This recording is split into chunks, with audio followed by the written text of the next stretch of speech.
Welcome, Lund loyalists, YouTubers watching on John Lund Unleashed and the Bay Area Sports Collective. Those watching on X and Instagram and listening on Apple and Spotify. It's John Lund Unleashed and JohnLundUnleashed.com. Brought to you by Riopel Cosmetic Surgery and Laser Center. Right now featuring amazing stem cell technology. For all your pain and for the guys, check out the latest in low T and testosterone therapy to make you feel like yourself again. Riopel Cosmetic Surgery and Laser Center at riopelcosmetic.com. Now, all juiced up and ready to go. Here's Johnny.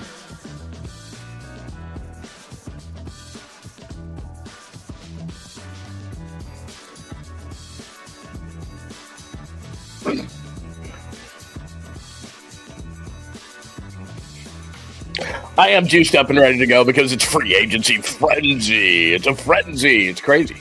It's crazy. There we go. We got the, let me see if I can get this even a little bit better. There we go.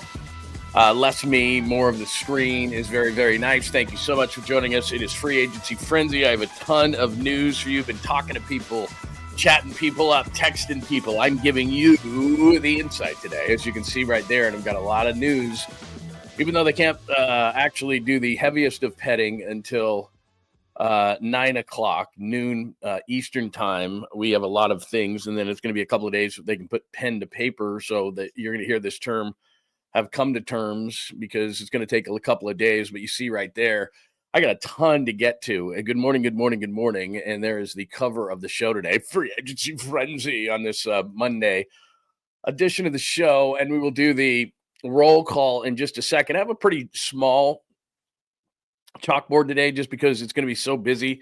There's not a ton of stuff other than free agency, but there's a ton in that. So episode 83, good morning, and thank you for joining us on John Lund Unleashed on YouTube. Make sure you subscribe there. Please, please, please. We're almost up to 4,000 subscribers, so thank you very much for making the time and building our great little community that we've got here. It's very, very cool, so we're doing that. So John Lund Unleashed on YouTube. Welcome to the people watching on Bay Area Sports Collective, which we've put a few shows together there. That is my show and Tommy Tolbert, and which I'm going to be on Tom's show Wednesday, and then Polly Mack and Creative Tony, Polly's Particles. So all three shows are on Bay Area Sports Collective, so make sure you subscribe there. Let's grow that number as well. Thank you so much. Thank you for watching on X, at John Lund Radio. Thank you for watching on Instagram. Good morning to you, at John Lund Radio. I'm also on Facebook, Twitch, all those places, so you can catch me anywhere. And for all things Unleashed, as you well know by now, just go to johnlundunleashed.com. The show is running right there, right now on that. Also, archives of YouTube shows, archives of the podcast, which Apple, Spotify, wherever you get your favorite podcasts, we've got that going as well there. Plus, I write a blog, so make sure that you check everything out, plus all your social media places. If you can't remember where I am, just go to johnlundunleashed.com. It's very, very simple. Real quick before we get to everything, and there is a ton, thanks to my good friends, Dr. Riopel, Dr. Jeffrey Riopel at the Riopel Cosmetic Surgery and Laser Center. Make sure you check them out, because not only do they do all the great stuff that you would expect from a cosmetic surgery and laser center, but the thing they've got going on right now, a couple of different things that my wife and I are doing, testosterone therapy, which I'm not kidding you. You get to a certain age and it's harder to lose weight. It's harder to be motivated. It's harder to do all the things that you want to do and have the energy to do it. And you hear all these different places that do it. We're talking about a doctor here, a legit doctor. So he's going to take your blood, and you're going to look at everything, and they're going to give you the right doses. It's not going to do some willy-nilly thing. You're not going to have to go in there and take shots every week like I've had to do in the past.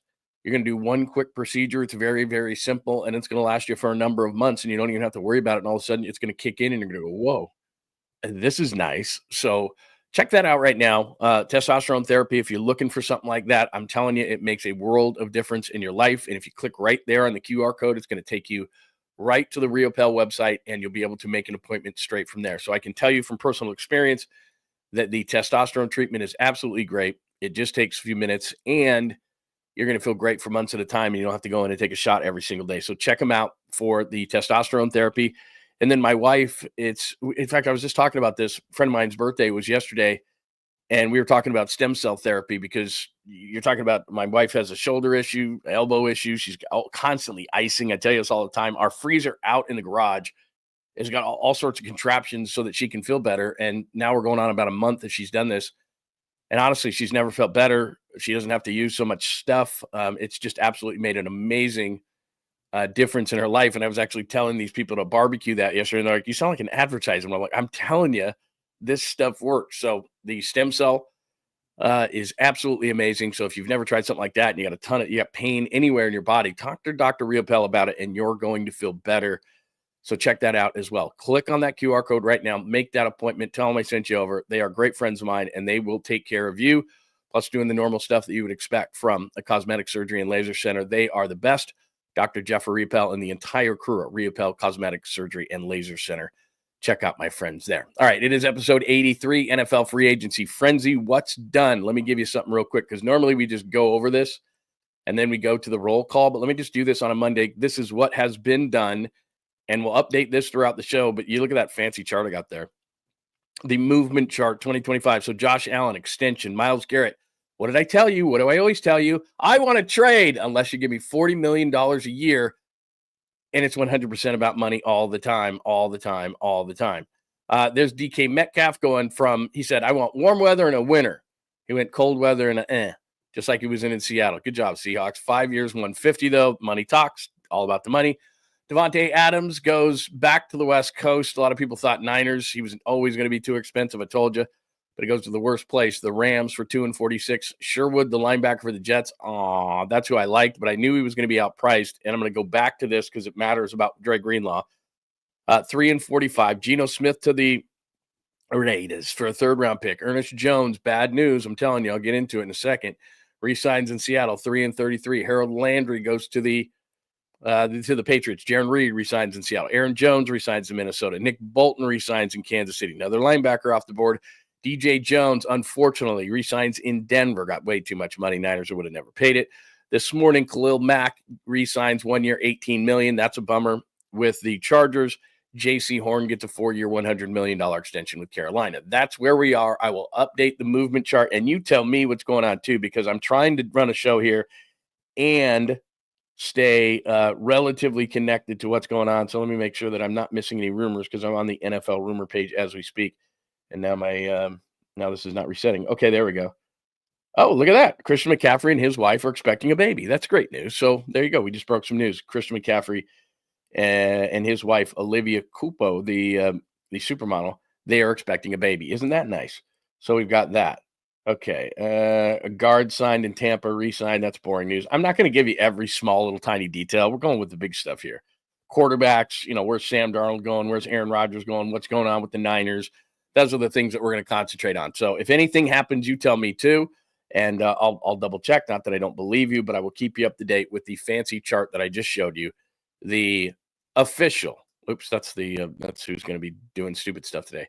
The official 2025 NFL John Lund Unleashed movement chart. Are you impressed with that? Probably not. These are the teams that are going to be doing stupid things. You see at the top: Patriots, Chargers, Cardinals, Commandos, Seahawks after all their trades and releases, Steelers, Vikings. Those are the teams that are going to do dumb stuff on day number one. Probably not the Niners, not a big move at least. So there's that. The latest on 49ers rumors. I just told you about linebackers. In a minute, we'll start with where Dre Greenlaw's situation is. Bosa times 2, the latest. The Seahawks gone crazy. I posted this over the weekend because I told you I had this cassette tape of Steve Young. This is from June 5th of 1998. I've had this tape. I don't know if you can see this, but it's I have it upside down. You probably can't. It says 6'5". Let me see if I can get 6'5" NBA Finals. And I've had this in a box along with a bunch of other old radio stuff for almost 30 years. And I finally pulled it out, and it's got me and Steve Young. I'm probably 25 when I do this interview. And Steve is still the quarterback of the 49ers. And it's hilarious because he's trying to get away from me on the court. And this is Jordan's Final Dance Bulls. And this is game 2 in Utah with a 1-zip lead. And Steve is an icon, obviously, in Utah, being a BYU quarterback. And they're like chasing live mic. As I've told you, I was a live mic sideline reporter for the Utah Jazz Radio Network. It was my first job. And they're just like, chase him down. And that day, I had already gotten turned down by Jack Nicholson and Woody Harrelson and all these stars who were at the NBA Finals. But I'm like, I don't care. I'm young. I got to make a name. And Steve's trying to ditch me. It's a pretty funny interview. But then it ended up being good. But I'm doing radio voice guy. Hey, Steve. It's kind of funny. So we'll play that. Probably not today, but I just wanted to tell you that it's up at johnlundunleashed.com on the YouTube site. And it's kind of funny to listen to back in the day, 30 years ago. But you care about everything that's going on as far as this stuff is concerned, the NFL free agency. So again, we're going to do a ton of that. Seahawks gone crazy. Steve Young, Kuminga still out. Giants weekend, caboose, and random, which happens throughout the show. Good morning to everyone. Thank you for coming in. Let's do a little roll call here. As again, if you want to, I see some supers already. So if you want some supers up, you got questions about somebody, believe me, I've been delving in deeply to this kind of stuff. Tacky beat Jeff this morning. Way to go, because it's usually Jeff. I don't even see Jeff this morning. What's going on there? Hurley Bird is here. Sports Girl for life. Very good to see you. Christopher, one of the Lund loyalists, is here. We got to do another chat. Plus, by the way, Christopher, I owe you a piece of gear like I have on my head right now. I do have your email, so don't. Hey, by the way, Skills, you were the man, because I saw you last night, or I saw you in the Kruger chat when we were doing free agency talk last night on the Krug show, and you did say that you were going to get out of here early. So thank you. It's about 8:15, so maybe I missed you already, but thank you for jumping in here. We appreciate it. Skills is the man. Vernon is here. Baba Booey. John Holmes is the man. He is here. Oh, look at this. I got to do this fast because if Skills is still sitting around. $6.11. Thank you, Skills. On Saturday, if you're new around here, he has these crazy dreams, and we have to talk about them for a minute. On Saturday, I dreamed I work at Target. Boss wanted us to kick a field goal in the bathroom. We wheeled in some device, kicked the field goal, then argued over the film. That's worth the price of admission right now, is when Skills dreams. It's so wild. And the thing is, I can never remember my dreams, ever. Like, I'll have a weird one, and then I'm like, what happened? It's always been something good is going to happen is when I wake up. But Skills, thank you very much, my friend. Yeah, Enrique, I had DJ Jones on that whole thing. Re-signed with the Broncos. That's bad. But, I think his number was like $12 million. I got news for you, man. The Niners aren't going to be day oneers. They're not spending $12 million on a defensive tackle. I'm going to explain their philosophy here in a second because there's some confusion. Yeah, as I said, Khalil Mack, 1 year, $18 million back with the Chargers. Let's go. It's NFL free agency frenzy. Of course, we're going to let's go. Good to see you, Francis Berry. Larry last night was obsessed. Yeah, I agree with you. I love Krug, but Justin Fields is the anti-Kyle Shanahan quarterback. If they're going to sign a backup from, a bomb of a backup, I know this is a weird name, but like a Mac Jones is going to be the guy. It could be a Zach Wilson. I'm not a Wilson guy. I'm not a Jones guy, but I'm just telling you that if he's going to rehab a guy from that group, and I have a feeling he might because it'd be cheap, they were all over Mac Jones, and he's a drop back guy. Justin Fields is the opposite of what Brock Purdy is. So let's say Purdy gets hurt. Then Justin Fields is completely opposite, and you change your offense, and he's a one read and run guy. And Kyle Shanahan is obsessed with, you run my offense the way I want it run. And it just doesn't make sense. So anyway, I'm just telling you, it's not steroids. It is not steroids. Let's see. Hopefully, Skills, you were here for us. Oh, very nice to see you. Hi, Gabrielle. Good to see you. Caught up this morning leading into the show now. Very nice. Yeah, we'll go into a lot of that stuff, and I'll tell you as things happen. And I got to keep. I don't mean to ignore you, but I have this tracker up, and I just got to make sure that all these people are like, need John Lynch to cook today. I'm telling you, they're not going to be a day oneer. I don't want to get you mad and everything, but they're not going to be a day oneer, at least not a major day oneer. I'll get into Dre Greenlaw in just a second, the teams that are after him, but I'm just making sure every once in a while that I reset it. No, I changed my clock. Yeah, nowadays, that's the one. I'm glad you brought that up. Like, my wife brought it up yesterday. It's like, if somebody doesn't bring it up to me, daylight savings, I guess we sprang forward, lost an hour. I don't even think about it because your phone and everything resets itself. It's not like you have analog clocks in your house. They have to reset. At least we don't. So I'm just saying, like, I don't know. I'm fine. And I don't even think about it unless somebody said, oh, good morning, Scott. Like and subscribe. Now you're talking. Danny is a Lund loyalist. Let's see. All the previous shows started at 9 for me. Yeah, that's right. Oh, yeah, you're in Arizona and they don't change. That's right. I forgot about that. So now you got to get up earlier. Oh, you're just like, oh, I don't know if I can do that. I got to make sure that I'm really good so that you no, it's not. Moon River. None of that. There's no Moon River. Good morning, Todd. By the way, Todd was saying, hey, man, get to the supers. When I'm on Krug show, Krug controls all that stuff. So I don't control that stuff when I'm on the Krug show. He controls all that stuff. So I don't have any control. And he did it at the end of it. So I thought that was, pretty cool how he did it. 5950 is tremendous to you. Joy. Hello. Joy, I know, checked out the interview with Steve Young, which was very, very cool that I did 27 years ago, courtside, chasing him around. So anyway, good morning to everybody. You can comment as needed. Also, I will hit up the supers. And if there's anything, please help me because I am furiously trying to stay up on everything. But again, let me just throw this up there one more time. As of before 9 o'clock, when everything can happen, this is the movement chart, the fancy movement chart. So Josh Allen extension, Myles Garrett extension. What I tell you, I'm not playing unless you give me 40 a year. DK Metcalf, I want a warm weather team that wins unless the Steelers give me 5 and 150. Devontae Adams, Rams. Sherwood back to the Jets. Geno to Vegas. Ernest Jones resigns. Harold Landry, Patriots. Jaron Reed resigns. Aaron Jones resigns. Nick Bolton resigns. DJ Jones resigns with Denver. Khalil Mack resigns with the Chargers 1-18. J.C. Horn extension with Carolina. That's what's gone on so far. Now, let me start with some Niners stuff because that's what you care about. Dre Greenlaw. Apparently 3 teams after him. And it makes a lot of sense that the Texans would be one of those teams. The Rams, unfortunately, are one of those teams because they see him so much.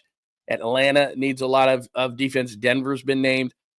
I'm sorry to be the bearer of bad news, and nothing has happened yet, but it looks really, really the chance is slim to none that Dre Greenlaw is going to return. And let me explain 2 things about it. First of all, the linebackers flew off the board yesterday, which is basic supply and demand, right? Ernest Jones back to the Seahawks. Nick Bolton back to the Chiefs, and Jamie Sherwood, who was a guy I really, really liked, back to the Jets. And they made between $13 and $15 million a season. That's not going to do it. So what we're hearing is that they wanted to keep Dre in like the 3 to 24 range, which is $8 million a season. And we know how free agency works. So when the confusion is from Mike Silver's piece last week, which we discussed, and we discussed it a lot on Saturday and some, I think, on Friday, but a lot on Saturday's show.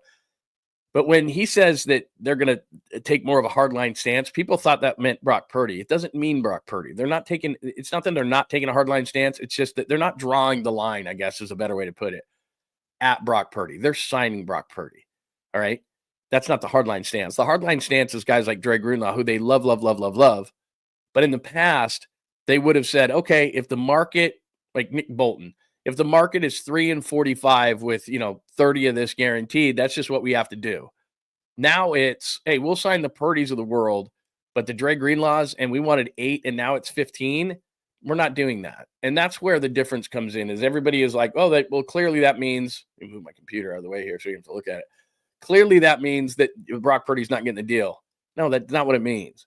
It means that they're not overpaying for the Dre Greenlaws of the world. And as much as I like Dre Greenlaw, he's coming off the worst injury in sports right now, the Achilles, and maybe he's going to be great, and maybe it's not going to mean anything, and maybe he's going to be 100% fine. But that's where Jed is starting to draw the line in situations like that, where we think he's worth 8, the league thinks he's worth 12 to 15, and we're not going to do that. We're not going over that line. So that's where, to me, if you combine those things, plus D'Amico Ryans is in Houston, as I tell you, it's all about connections.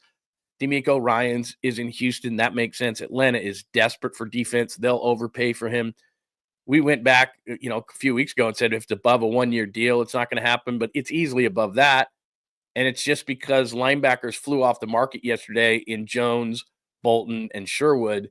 And now all of a sudden you look at where the linebackers are. In fact, let me look at that. Let me just throw you this real quick, because I still have these things up here. Where are the linebackers? I know I have it somewhere. Here we go. So here are the linebackers right there. Bond off the market. Jones off the market. Bolton off the market. Sherwood off the market. Wagner off the market.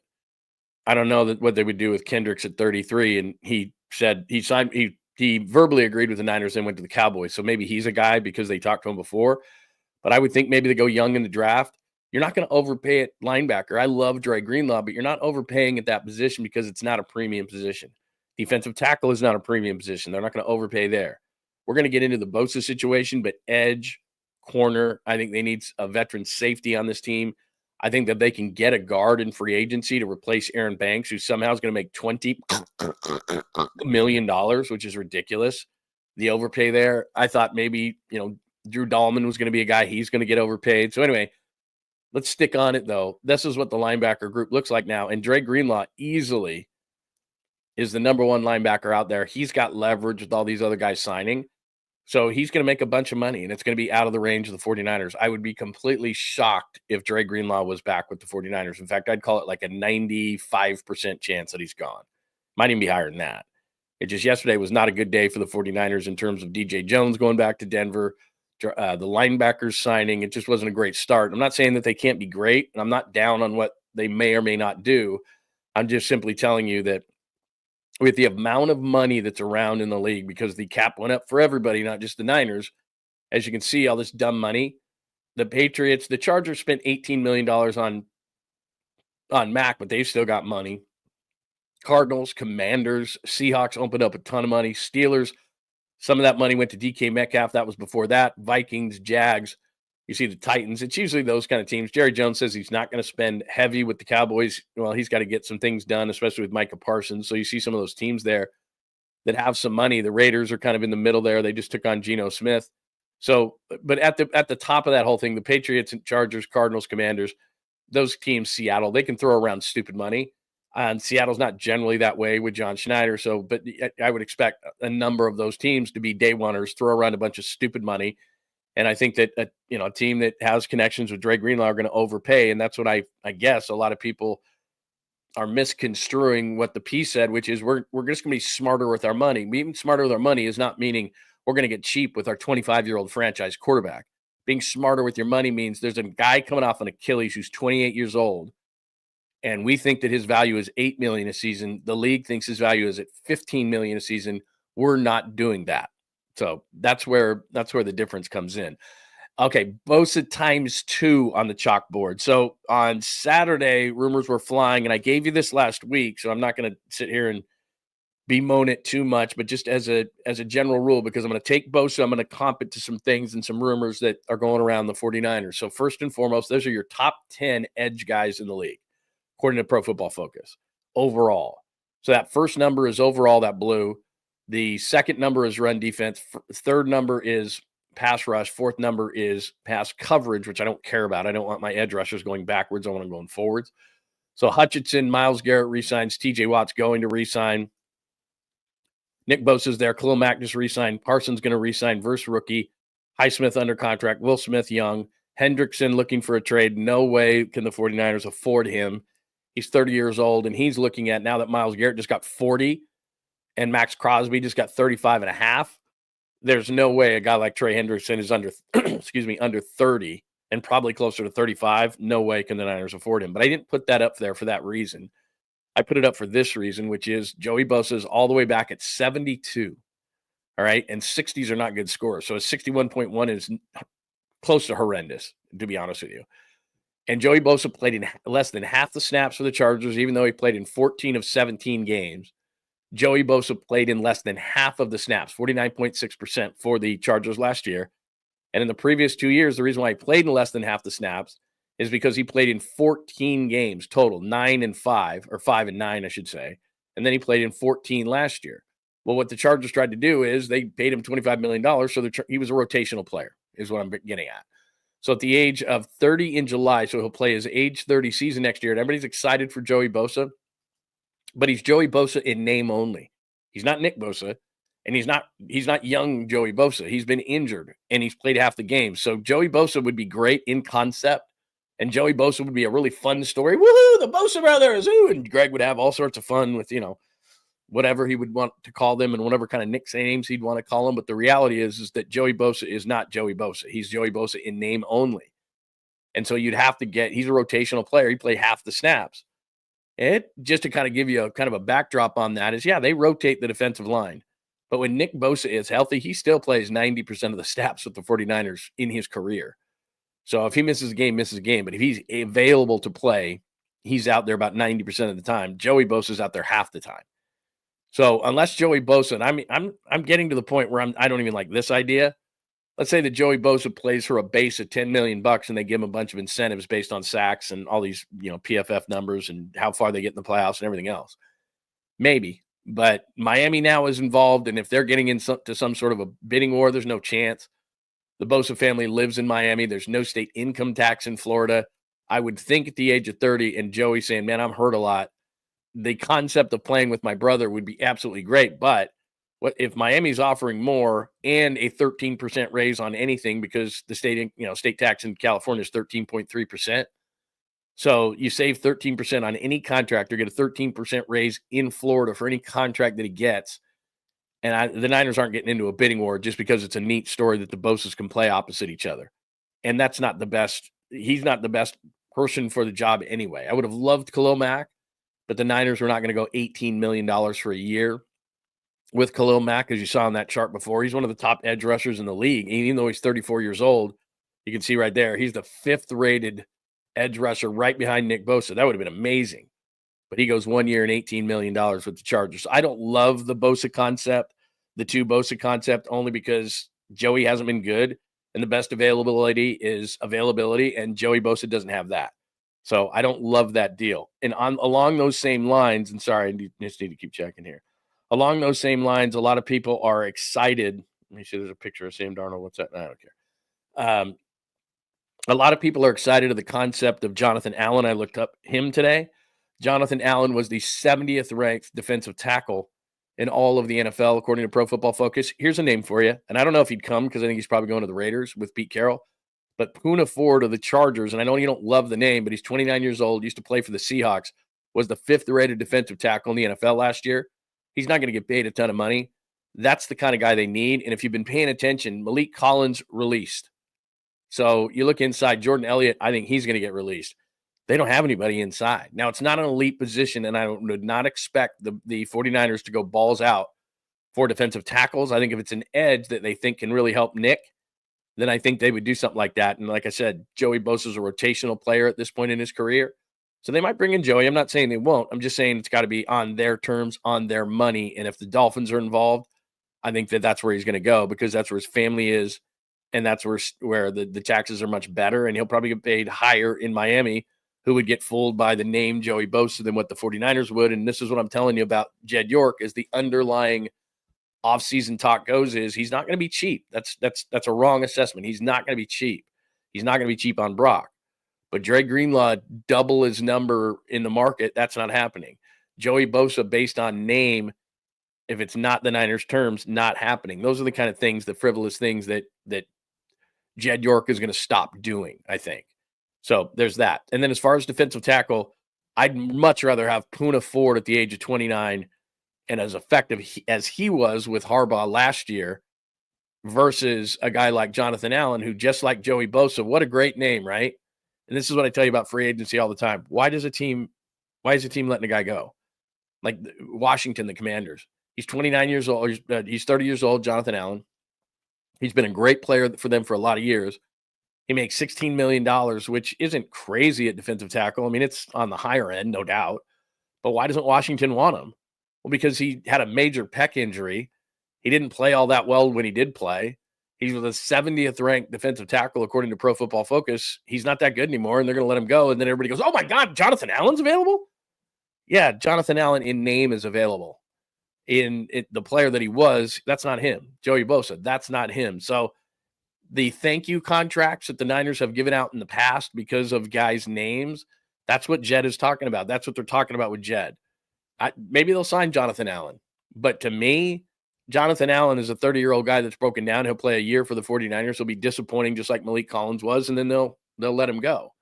So I don't love these guys that are being thrown around because their names are great. Joey Bosa is not great. Jonathan Allen is not great. Now, does Bosa have some upside if he can stay healthy? Yeah, I think so. But not on the terms of what Miami is probably going to offer. So I could be 100% wrong on that, but that's kind of what I think. So that's what's going on as far as Bosa times 2. 49ers rumors, Dre Greenlaw is the latest, and I just don't think he's going to be back. What's been done, I'll keep updating that. By the way, Grady Jarrett's been released by Atlanta, and I'm already getting hits up on that. I'm not a big fan. Christian McCaffrey, by the way, and his wife are expecting a baby, just so that you know. I know that's not free agency, but I'm just letting you know. That's news. What else do we have? Oh, J.C. Horn became the highest paid defensive back, but I already had that on my list. Okay, nothing yet as far as free agency is concerned. Yeah, Grady Jarrett is the latest. My dog is scratching on the door. It's like, dude, get out of here. It's free agency. We're not talking about that. Seahawks gone crazy over the weekend. The only reason I bring that up is because it's the NFC West. So if you don't know, and you probably do, Geno Smith's been traded to the Raiders for a 3rd-round pick. DK Metcalf has been traded to the Steelers for a 2nd-round pick. And for some reason, people are equating that to the Seahawks are rebuilding. This is a team that was 10-7 last year. I don't see it that way. if you're going, I've told you this before, if you're going to do something major, then what happens is you're already going to have a plan. John Snyder's a good general manager. He didn't trade Geno Smith, and Geno Smith went, I want $45 million, and the Seahawks said, no chance. And so they did a really ballsy thing in which, if people think, and I'm going to equate this to Brock Purdy in just a second, but let me just stay on the Seahawks for just 1 minute. John Snyder's a good general manager. They're not rebuilding in Seattle. What they're doing is, I'd be shocked if they didn't sign Sam Darnold. And yep, it's called tampering. It's heavy petting. They do it all the time. They allow it now at 9 a.m. in about 21 minutes. But I think Seattle talked to Sam Darnold at 9:01. It's going to come out that he's going to Seattle. They traded Geno Smith. They're going to pay less for Sam Darnold. Darnold's 27. Geno's 34. I think they would have made a really, really good move there. And then as far as DK Metcalf, he wanted $30 million. He got $5 and $150 from the desperate Steelers. Seattle wasn't going to pay that. They let Lockett go. So they'll be in the free agent market and the draft as far as wide receivers. And now Seattle has a first, number 18. They have 2 2s and 2 3s. And so they're not rebuilding at all. They're just saying, okay, Geno Smith's not worth 45. So what does that have to do with the 49ers? First of all, Seattle's, I think, still going to be a pretty good football team. And what they're doing is what a lot of football teams are doing, which is everybody did this, give a bunch of money to wide receivers last year. Now everybody regrets it. They're repurposing their money to the important parts. Seattle had the worst offensive line in the league, especially on the interior. They are going to resource that money, and they're going to fix their offensive and defensive lines is what they're going to do. So that's redistribution of dollars, and I think that's what the 49ers want to do as well. And so anybody who thinks Ayuk's going to be traded, and he still might be, I doubt it, but anybody who thinks Ayuk's going to be traded, they would redistribute that money to the inside. But again, you start looking at Ayuk, and I've told you this a million times, his stock is as low as it's ever going to be. He's injured, so that's why it's going to be so low. You could probably get what? If DK Metcalf just got a 2, Ayuk injured is not better than DK Metcalf, so what are you going to get, a 3 for Brandon Ayuk? Maybe by incentives you could get a 2, but probably originally it's going to be a 3 or a 4 even. You're not trading him for that. That's stupid. Then you don't have any receivers. You're going to take another hit on the salary cap. It just doesn't make sense. If they were going to trade him, they would have probably already traded him. I guess they could trade him by around the draft. If somebody doesn't like, the receivers that are on the board, maybe they would do that. But he's not going to go for a 1. He's not even probably going to go for a 2 if DK just went for a 2, and there's receivers out there all over the place. So that's kind of my thought. And then as far as Geno Smith is concerned, if you thought Brock Purdy wasn't going to get re-signed, the Seahawks did something that you don't normally do, but it's a weird offseason, which is we've got a good quarterback, and we'd like to get a great quarterback, but there's nobody out there, and so we're just going to stay with our good quarterback, and we're going to overpay that good quarterback but not great quarterback. Geno Smith had a great first year in Seattle. And his second 2 years, and especially last year, just a lot of turnover and stupid plays, especially in the red zone. And Seattle got frustrated by it and didn't want to pay him $45 million.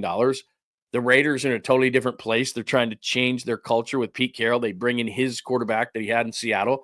I understand why Seattle did it. I understand why the Raiders did it. Works out for everybody. But Seattle's going to go get Sam Darnold at the age of 27.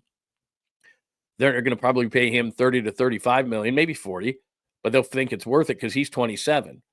Now, what that has to do with Brock is if the 49ers didn't want to re-sign Brock Purdy, they could have easily back-channeled and said, hey, Sam, want to come here? And then they probably could have gotten a first-round pick for Brock Purdy. Like the Jets at number 7, what are they going to do at quarterback? Tyrod Taylor? They're probably not in the range to get one of the quarterbacks unless they want to reach for a guy like Jackson Dart, which I don't think they will. So Ward and Sanders are going to be gone. What are they going to do at 7? They would probably take Brock Purdy for a number 1 pick, and then the 49ers would have back-channeled to Sam Darnold, and there they go. They got a first-round pick in the Jets at 7. Sam Darnold's their quarterback, but it doesn't sound like they're doing anything like that. Seattle decided that. Nope, this guy's not worth it. We're going to go get Sam Darnold. Maybe Aaron Rodgers if that falls through, but one of those 2 guys is going to be Seattle's quarterback. Personally, I hope it's Aaron Rodgers because Aaron Rodgers, I think, is done. But anyway, so it's going to be one of those 2 guys. They have a plan at quarterback. They decided to move in a different direction. And they had the balls to do it. I don't think the 49ers do want to do that. And that's why, again, it goes back to this whole Jed thing. Oh, they're drawing the line at Brock Purdy. No, they're not. They're drawing the line at overpaying guys like what they think is in Dre Greenlaw and stuff like that. You probably want to know names. I just threw a couple of names down here that I would watch out for. Poona Ford, like I said, is one, although I think he's going to the Raiders. James Daniels, a guard. Tevin Jenkins, a guard. I know you don't probably love Brandon Cooks, but that's a name to watch. Cam Bynum, I love the kid out of Cal who had the interceptions in the Vikings-Niners games a couple of years ago. They need a veteran type safety. Javon Holland's a Bay Area guy. I think he's too expensive. He's only 25, and I'd love to have him back there. But, the secondary is so young. So that's a name that I wrote down. And then, you got to start looking at inside. Like I said, Jonathan Allen, I don't love. I don't think they're going to bring back Kinlaw. Some people have asked me about that. I don't think that's going to happen. And then at linebacker, there's just not a lot of guys out there. So we'll see what happens as far as if Dre leaves. It's just not a great list. So give me some thoughts on what you think. Who would you like? Who do you not? Give me some questions. Give me some thoughts. What do you think about free agency today? Because that's essentially what's going on.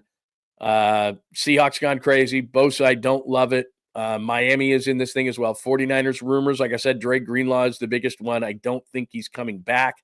And I gave you the list of guys that are already signed, already moves that have happened. Let me just double check to make sure we're not missing anything. And again, we've got about 15 minutes until the real heavy petting can begin. And so we'll get something like that. Somebody said Twitter is down. You got to be kidding me. Let me see if Twitter's down. Is Twitter down? No. Let me see. Yeah, it's not looking great. It's not resetting. Oh my God, are you kidding me? On NFL free agency frenzy? This is like what Twitter was meant for. This is kind of stuff, and that's going to come down? You got to be joking me. Is your Twitter working? Can't be me, can it? Oh my God, this is insane. All right. Yeah, I'm telling you, man, this isn't, I'm seeing like 5 minutes ago, stuff like that. This would be crazy. Wow. All right. Let's just see what happens here. Because it looks like maybe it is down. Yeah, because this is all stuff from yesterday. I'm resetting it. This is like DK Metcalf traded. It's like, yeah, I know that happened yesterday. That happened like 20 hours ago. Man, yeah, this could be true. Twitter could be down. That is crazy on a day like today. Yeah, I'm not seeing any resets here, so we'll keep you up to date on what's going on as far as that goes. But yeah, looks like it. Yeah, all the breaking news is way old stuff. So anyway, all right, we'll keep you up to date on that stuff. Anyway, here is let me get some thoughts. Let me get everybody's questions down, and I'll answer them best I can. And again, if anything, could you imagine if Twitter goes down for a long period of time? My God.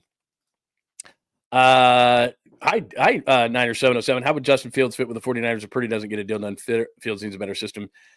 Honestly, Fields is the exact opposite of Brock Purdy, and they're going to sign Brock Purdy.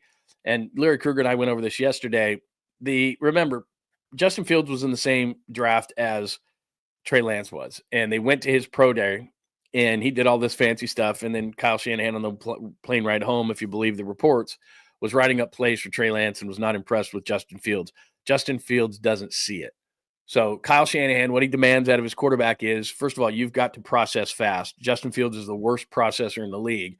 He does one read and he's out of the pocket. That would drive Kyle crazy because Kyle wants you to run the play as he has it, as he sees it. If you don't execute the play, it drives him through a wall. So Justin Fields is the exact opposite of what Kyle Shanahan wants. Now, he does want some mobility out of his quarterback. Steve Young talks all the time about mobility and the free yards, and I get that. But Justin Fields has never learned to process it. He couldn't beat out Russell Wilson last year, and Russell Wilson wasn't very good. I love the athlete that Justin Fields is. I love the concept of him. He's 26 years old. All these people hype him up, but he doesn't see it. He doesn't see past the first or second read. He does not process fast, and Kyle Shanahan needs someone to process fast. So, and then even as a backup to Brock Purdy, he would be the opposite of what Brock Purdy is. Brock is a processor, quick, not overly athletic. Justin Fields has all the things that you would need out of a quarterback physically, but mentally he doesn't see it, and that's the opposite of Brock. Brock doesn't have all the wonderful physical tools, but he sees it mentally and processes it fast. So you'd want a backup quarterback that would be similar to Brock, so you wouldn't have to change your entire offense for Justin Fields. I know you're going to hate these names, and I do too. But if you're going to go to that draft, so you went to Justin Fields in the Trey Lance draft. Also, Mac Jones, who was somebody that they were in on, who I don't like, but would be more of a fit. Or also in that draft there was one more that I was thinking about as well. Zach Wilson, who I definitely don't like and was a one-year wonder at BYU behind a veteran offensive line playing a really bad schedule. He wasn't great as a junior, or he came out as a junior. Sophomore, he wasn't great, whatever it was. And I didn't like Zach Wilson, but I could see Zach Wilson, who's a little bit more of an athlete. I could see the Niners going after Mac Jones or Zach Wilson. because they fit more what Brock Purdy is. Justin Fields is a great name, and Justin Fields is going to get paid by somebody, whether it be the Jets or the Steelers or last resort Seahawks. I don't think the Seahawks would take him either. He's a great athlete. He just doesn't see it. And Kyle Shanahan would go bonkers on something like that. I love Bynum. That's a great name. They need a safety. I like Morig of the Raiders too. Somebody that is back there. Holland is going to be too expensive.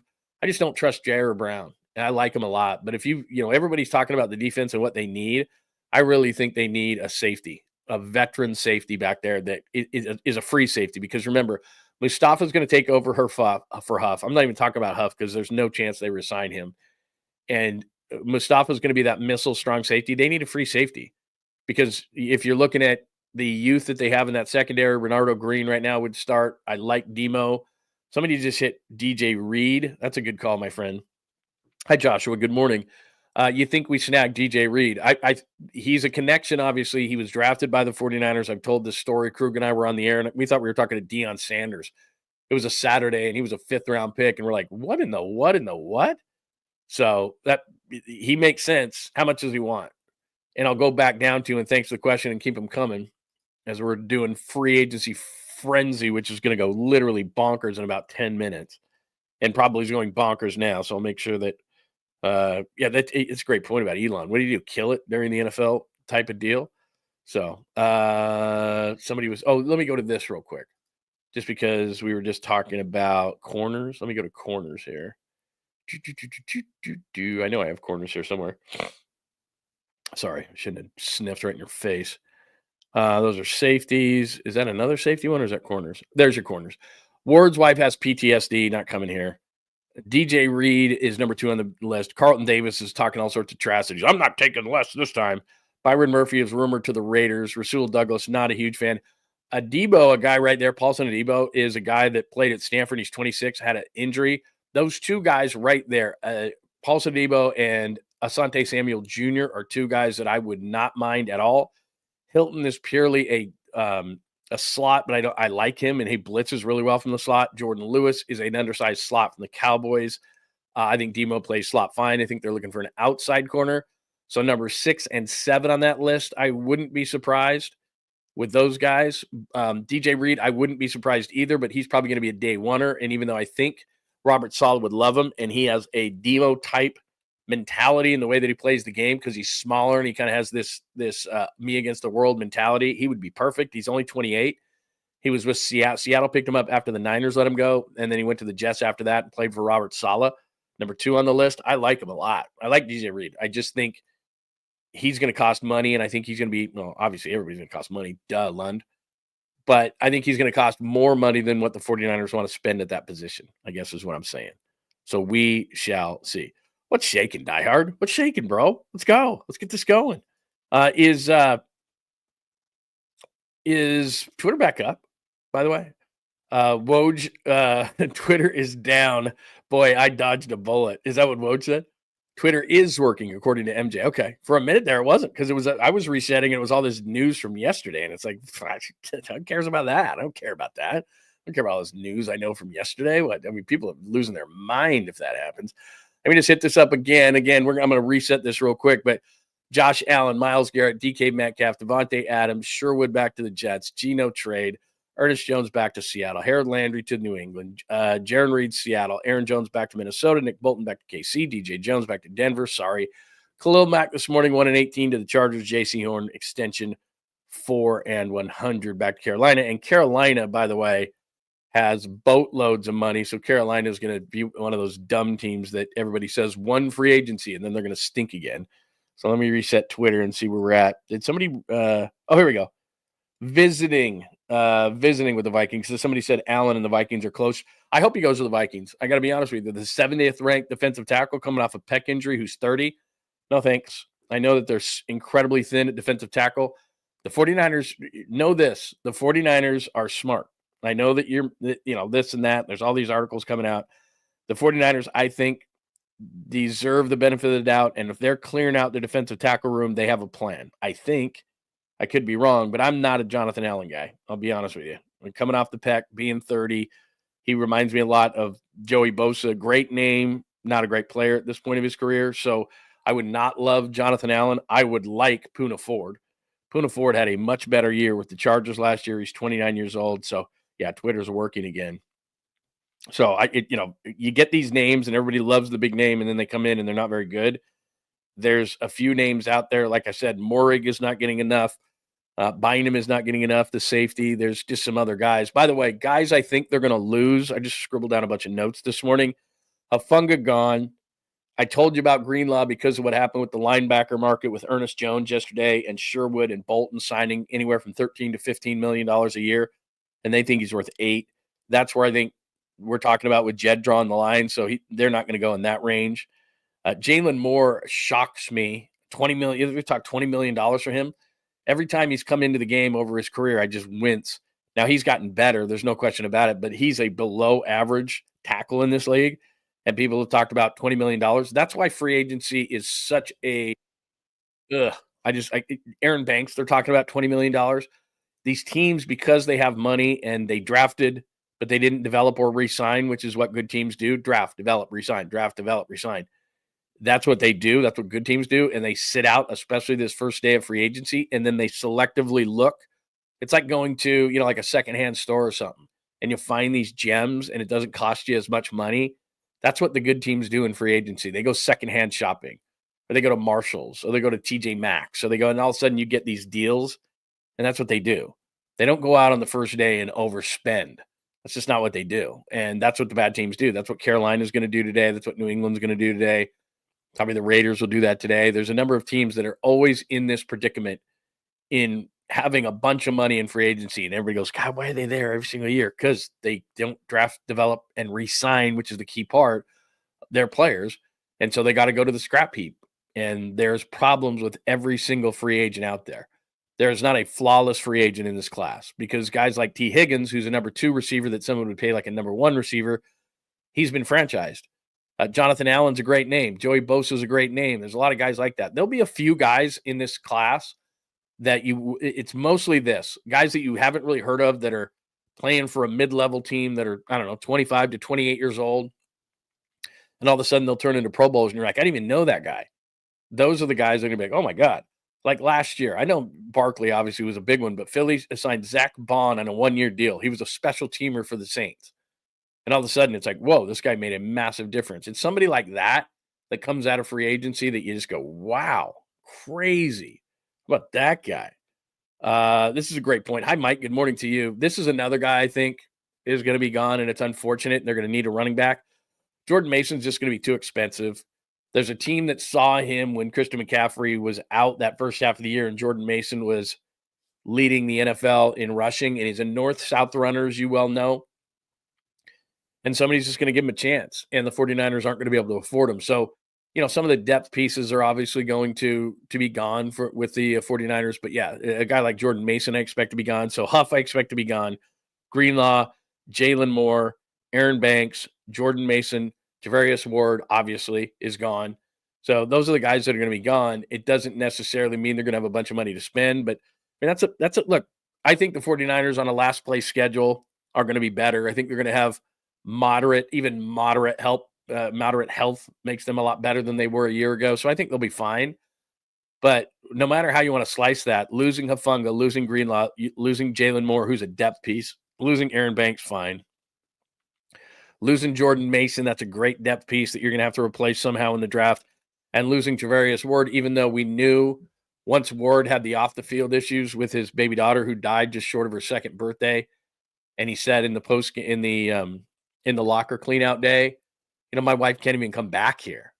She has PTSD. She can't even come back to California.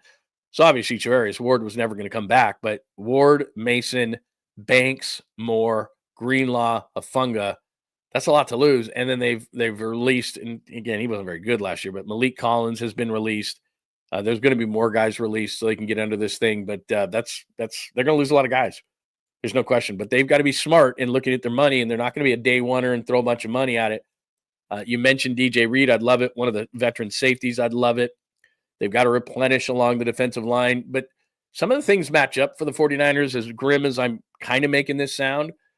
It's a great draft for defensive tackles. Daniel Jeremiah said there's 24 starting grades on defensive tackles. To put that in perspective, he had 12 last year. So that's really good for the 49ers as far as drafts. So maybe if they don't, they don't want to overpay for a Jonathan Allen. I wouldn't. If they can't get a Poona Ford, and you've got Pete Carroll back in, he's in Vegas. Poona Ford played for Seattle for a long time. They need a defensive tackle next to Christian Wilkins. I could totally see that. So, it goes back to connections, but that's somebody that I saw that. And he was the 4th rated defensive tackle by Pro Football Focus at 29. And I'm like, that guy. And he can stop the run. He's not a big pass rush guy, but he's almost impossible to move out of the middle. He's not even 6 foot tall, and he's over 300 pounds. Like, just try to move that guy. Best of luck for you. I'd rather have him. But I think maybe they're going to do that in the draft. And I think there's a guard out there that I think they can get in free agency to replace Banks for a lot less money. I'd really love it if they got a safety. There's not a lot of great linebackers. They may have to, if and when Dre Greenlaw leaves, they may have to look at the market. It is 9 o'clock straight up, by the way. We've been going 50 minutes on the show. It's 9 o'clock straight up. It is working. The heavy petting tampering period has started. So let me make sure that we haven't missed anything, because all of a sudden it's going to be like so-and-so, so-and-so, so-and-so, so-and-so. And it's like, oh, but that would be tampering. Seahawks talking to Aaron Rodgers. That would be amazing. Now that would be amazing. It's like, oh, I'm not a fan. I mean, culture-wise, he's a terrible guy. Everything. All right. Everybody on Twitter is like, free agency has started. It's like, yeah, we know it's started. So give me some news, man. That's all I care about. I know that it started. I can read a clock. It's 9 o'clock. Let me go into the Myles Garrett thing for a second, since we're waiting for things to happen. Yeah, by the way, Mason Garrett, good call, bro. Mason Garrett's restricted. What I'm saying is that the 49ers could match or not, and I don't think they would. I just don't think I think he's a guy that's going to slip through the cracks. I love the guy. With Garendo and what they think of him, he could be the backup, and then I think they would go in the draft, as Kyle is want to do, and grab a running back in that way. So, look, I like Shaq. I like Jordan Mason. He's a north-south guy, fits the scheme perfectly. I think that even when Christian McCaffrey was healthy, I would have used him more to try to keep Christian off the field a little bit. And I'm not talking just last year. I'm just talking in general, because the guy can play. He's a punisher, but he's a luxury they can't afford. And I go back to what the piece that Mike Silver wrote is, and look, I've talked to people and I know what's going on down there. I don't agree, and I'll reiterate this from Friday and Saturday. I do not agree at all about the premise that Jed York does not want to win at a really high level anymore. That's not what it is, and that was mentioned in the piece. That's not true. What's true is they're not going to do some of the things they've done in the past that they deem now stupid, and that doesn't mean Brock Purdy. Brock Purdy is a necessity. You need a quarterback. So they're not drawing the line at Brock Purdy. They're going to draw the line at Dre Greenlaw is not worth 15 when we said he's worth 8. Jordan Mason is not worth the type of money that someone's going to pay Jordan Mason, because he's a starting running back in this league, and he can be good. And when you say 1,000 yards, 1,000 yards is nothing anymore, especially in 17 games. I mean, I'm talking about Jordan Mason as like a 1,300 yard rusher. He can do that. And the 49ers are saying, look, we've got Christian McCaffrey. We paid Christian McCaffrey last offseason. He's going to get healthy. We think he's going to be fine. Isaac Garendo can be the number 2 back. They hardly even need a number 2 back when they have McCaffrey when he's healthy. He never comes out of the game. So you're not going to overpay for Jordan Mason. I like him. I'm not saying I don't. I'm telling you what the mentality of the 49ers is at this point. The line is not Brock Purdy. The line is Dre Greenlaw. The line is Jordan Mason. The line is Hufanga. The line is Jalen Moore. The line is Aaron Banks. They're not going to get into crazy money for players that they don't feel like are necessities of the team moving forward. Does that make sense? I hope it does. All right, what else? See, I'm not here for Austin Hooper re-signing with the Patriots. That's not what I'm here for. I'm here for much bigger things than that. Let's go. I'm not here for Evan Brown goes back to the Cardinals. Come on, man. Help me out, man. Let's go. All right. Let me just keep going here. I'm not here for the Vikings agreeing to terms with their punter. Come on, man. Or Washington agreeing to terms with their punter. Like, come on, man. That's not even an appetizer for this whole thing. Oh, let me delve into Garrett just because that just popped up on my screen. So you and I spent probably an inordinate amount of time talking about Myles Garrett and possibly for the number 11 pick, which I would have done in a second. But what do I tell you all the time in the show? It's 100% about money, right? I say that all the time. And you're like, Lund, it's not. It's like Myles Garrett sends out a statement. It's been great in Cleveland. I know I'm going to Canton up the road, but I want to win. And then Jimmy Haslam, the owner of the Browns, goes 4 years, $160 million, $40 million a year for an edge rusher. for an edge rusher. Like, we just barely went through that threshold on quarterbacks. Mahomes a couple of years ago was making like 45 a year, and we're like, oh my God, 45 a year. Now they're giving it to edge rushers. So Myles Garrett goes, nope, okay, I'll stay. 4 and 160, $40 million a year after Max Crosby gets 35.5 per year. So Myles Garrett stays. 100% about money all the time. So that's why I'm looking at these money situations and some of these guys getting overpaid. And I'm like, and that's what Jed York is saying. And it's like, no way, man. We're not doing that. $40 million for an edge rusher. That's why I think Joey Bosa, because I told you this either on Friday or Saturday. He said, I would do Joey Bosa for $10 million plus a bunch of incentives. But now Joey Bosa is looking at himself going, okay, if Garrett got 40 and I know I've been hurt and I know I haven't played in games and I know I haven't had double-digit sacks since 2021, but if he's worth 40, then I'm at least worth like 15 or 20. And I'm like, no, you're not. No, you're not. So if that's what Miami's going to give him because they want the old Joey Bosa, then he's not getting anywhere near here. So anyway. Hi, Bill M. Another screw up by the Niners. They should have re-signed Mason last year. Would have been cheaper.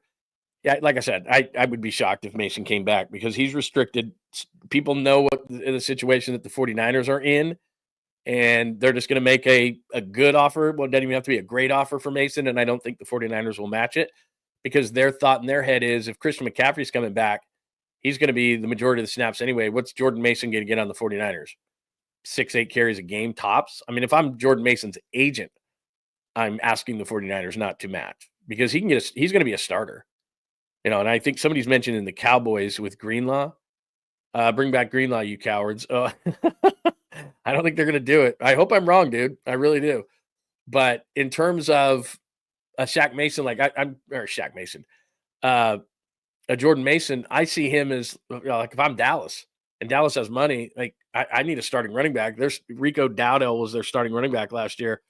Mason north-south with the Cowboys. I do that in a second. He's their starter, and he's their Christian McCaffrey. He's going to get 300 totes. So he's like, that's where I want to go. I did see. Hi, Daniel. Grady Jarrett got cut. He's in the Jonathan Allen to me. I looked up Grady Jarrett. Do you know that Pro Football Focus didn't even have him in their top 100 defensive tackles last year? I like him a lot, but we're thinking about the Grady Jarrett that played so well against the Patriots in the Super Bowl when Kyle Shanahan was the offensive coordinator in Atlanta. That's the guy you want, but that guy's not here. That guy's just not around anymore. You take a bunch of hits inside. It's tough. You're 30 years old inside. You've gotten beat up your whole career, double team like Grady Jarrett has, like Jonathan Allen has. Those are great names. Joey Bosa. Those are great names, but they're a little bit like running backs, and you get them to that certain year, and it's like they're done. They've been beat up. A guy like Khalil Mack, who re-signed with the Chargers for 1 year and $18 million this year, or just this morning, I should say, he's just an exception to the rule. He's awesome. But most guys around that age, especially you get into that 30, 31, you can be a rotational guy. But Grady Jarrett's a great name, not a great player. Jonathan Allen's a great name, not a great player. Joey Bosa's a great name, not a great player. To me, those are not the kind of players I'm looking for if I'm the 49ers. I'm trying to mine for guys who are in that perfect age, in their prime, 25 to 29. That's why guys in free agency, you don't see a lot of those guys. So you got to try to find those kind of guys. And I've sat there. Hassan Reddick to Tampa. Is that true? Let me double check here. Yeah, because I'm yapping away and it's like 9:08. Let's go. What do we got here? By the way, Christian McCaffrey, he and his wife are gonna have a baby. That's good. I don't need to see the skill position players for the Rams. Get out of here. I know Devontae's going there. A lot of people have very, very bad Photoshop skills, by the way. Like Devontae Adams being Photoshopped into a Rams jersey, and it's like, his head looks like it's about 10 times too big. My goodness, man. That's funny.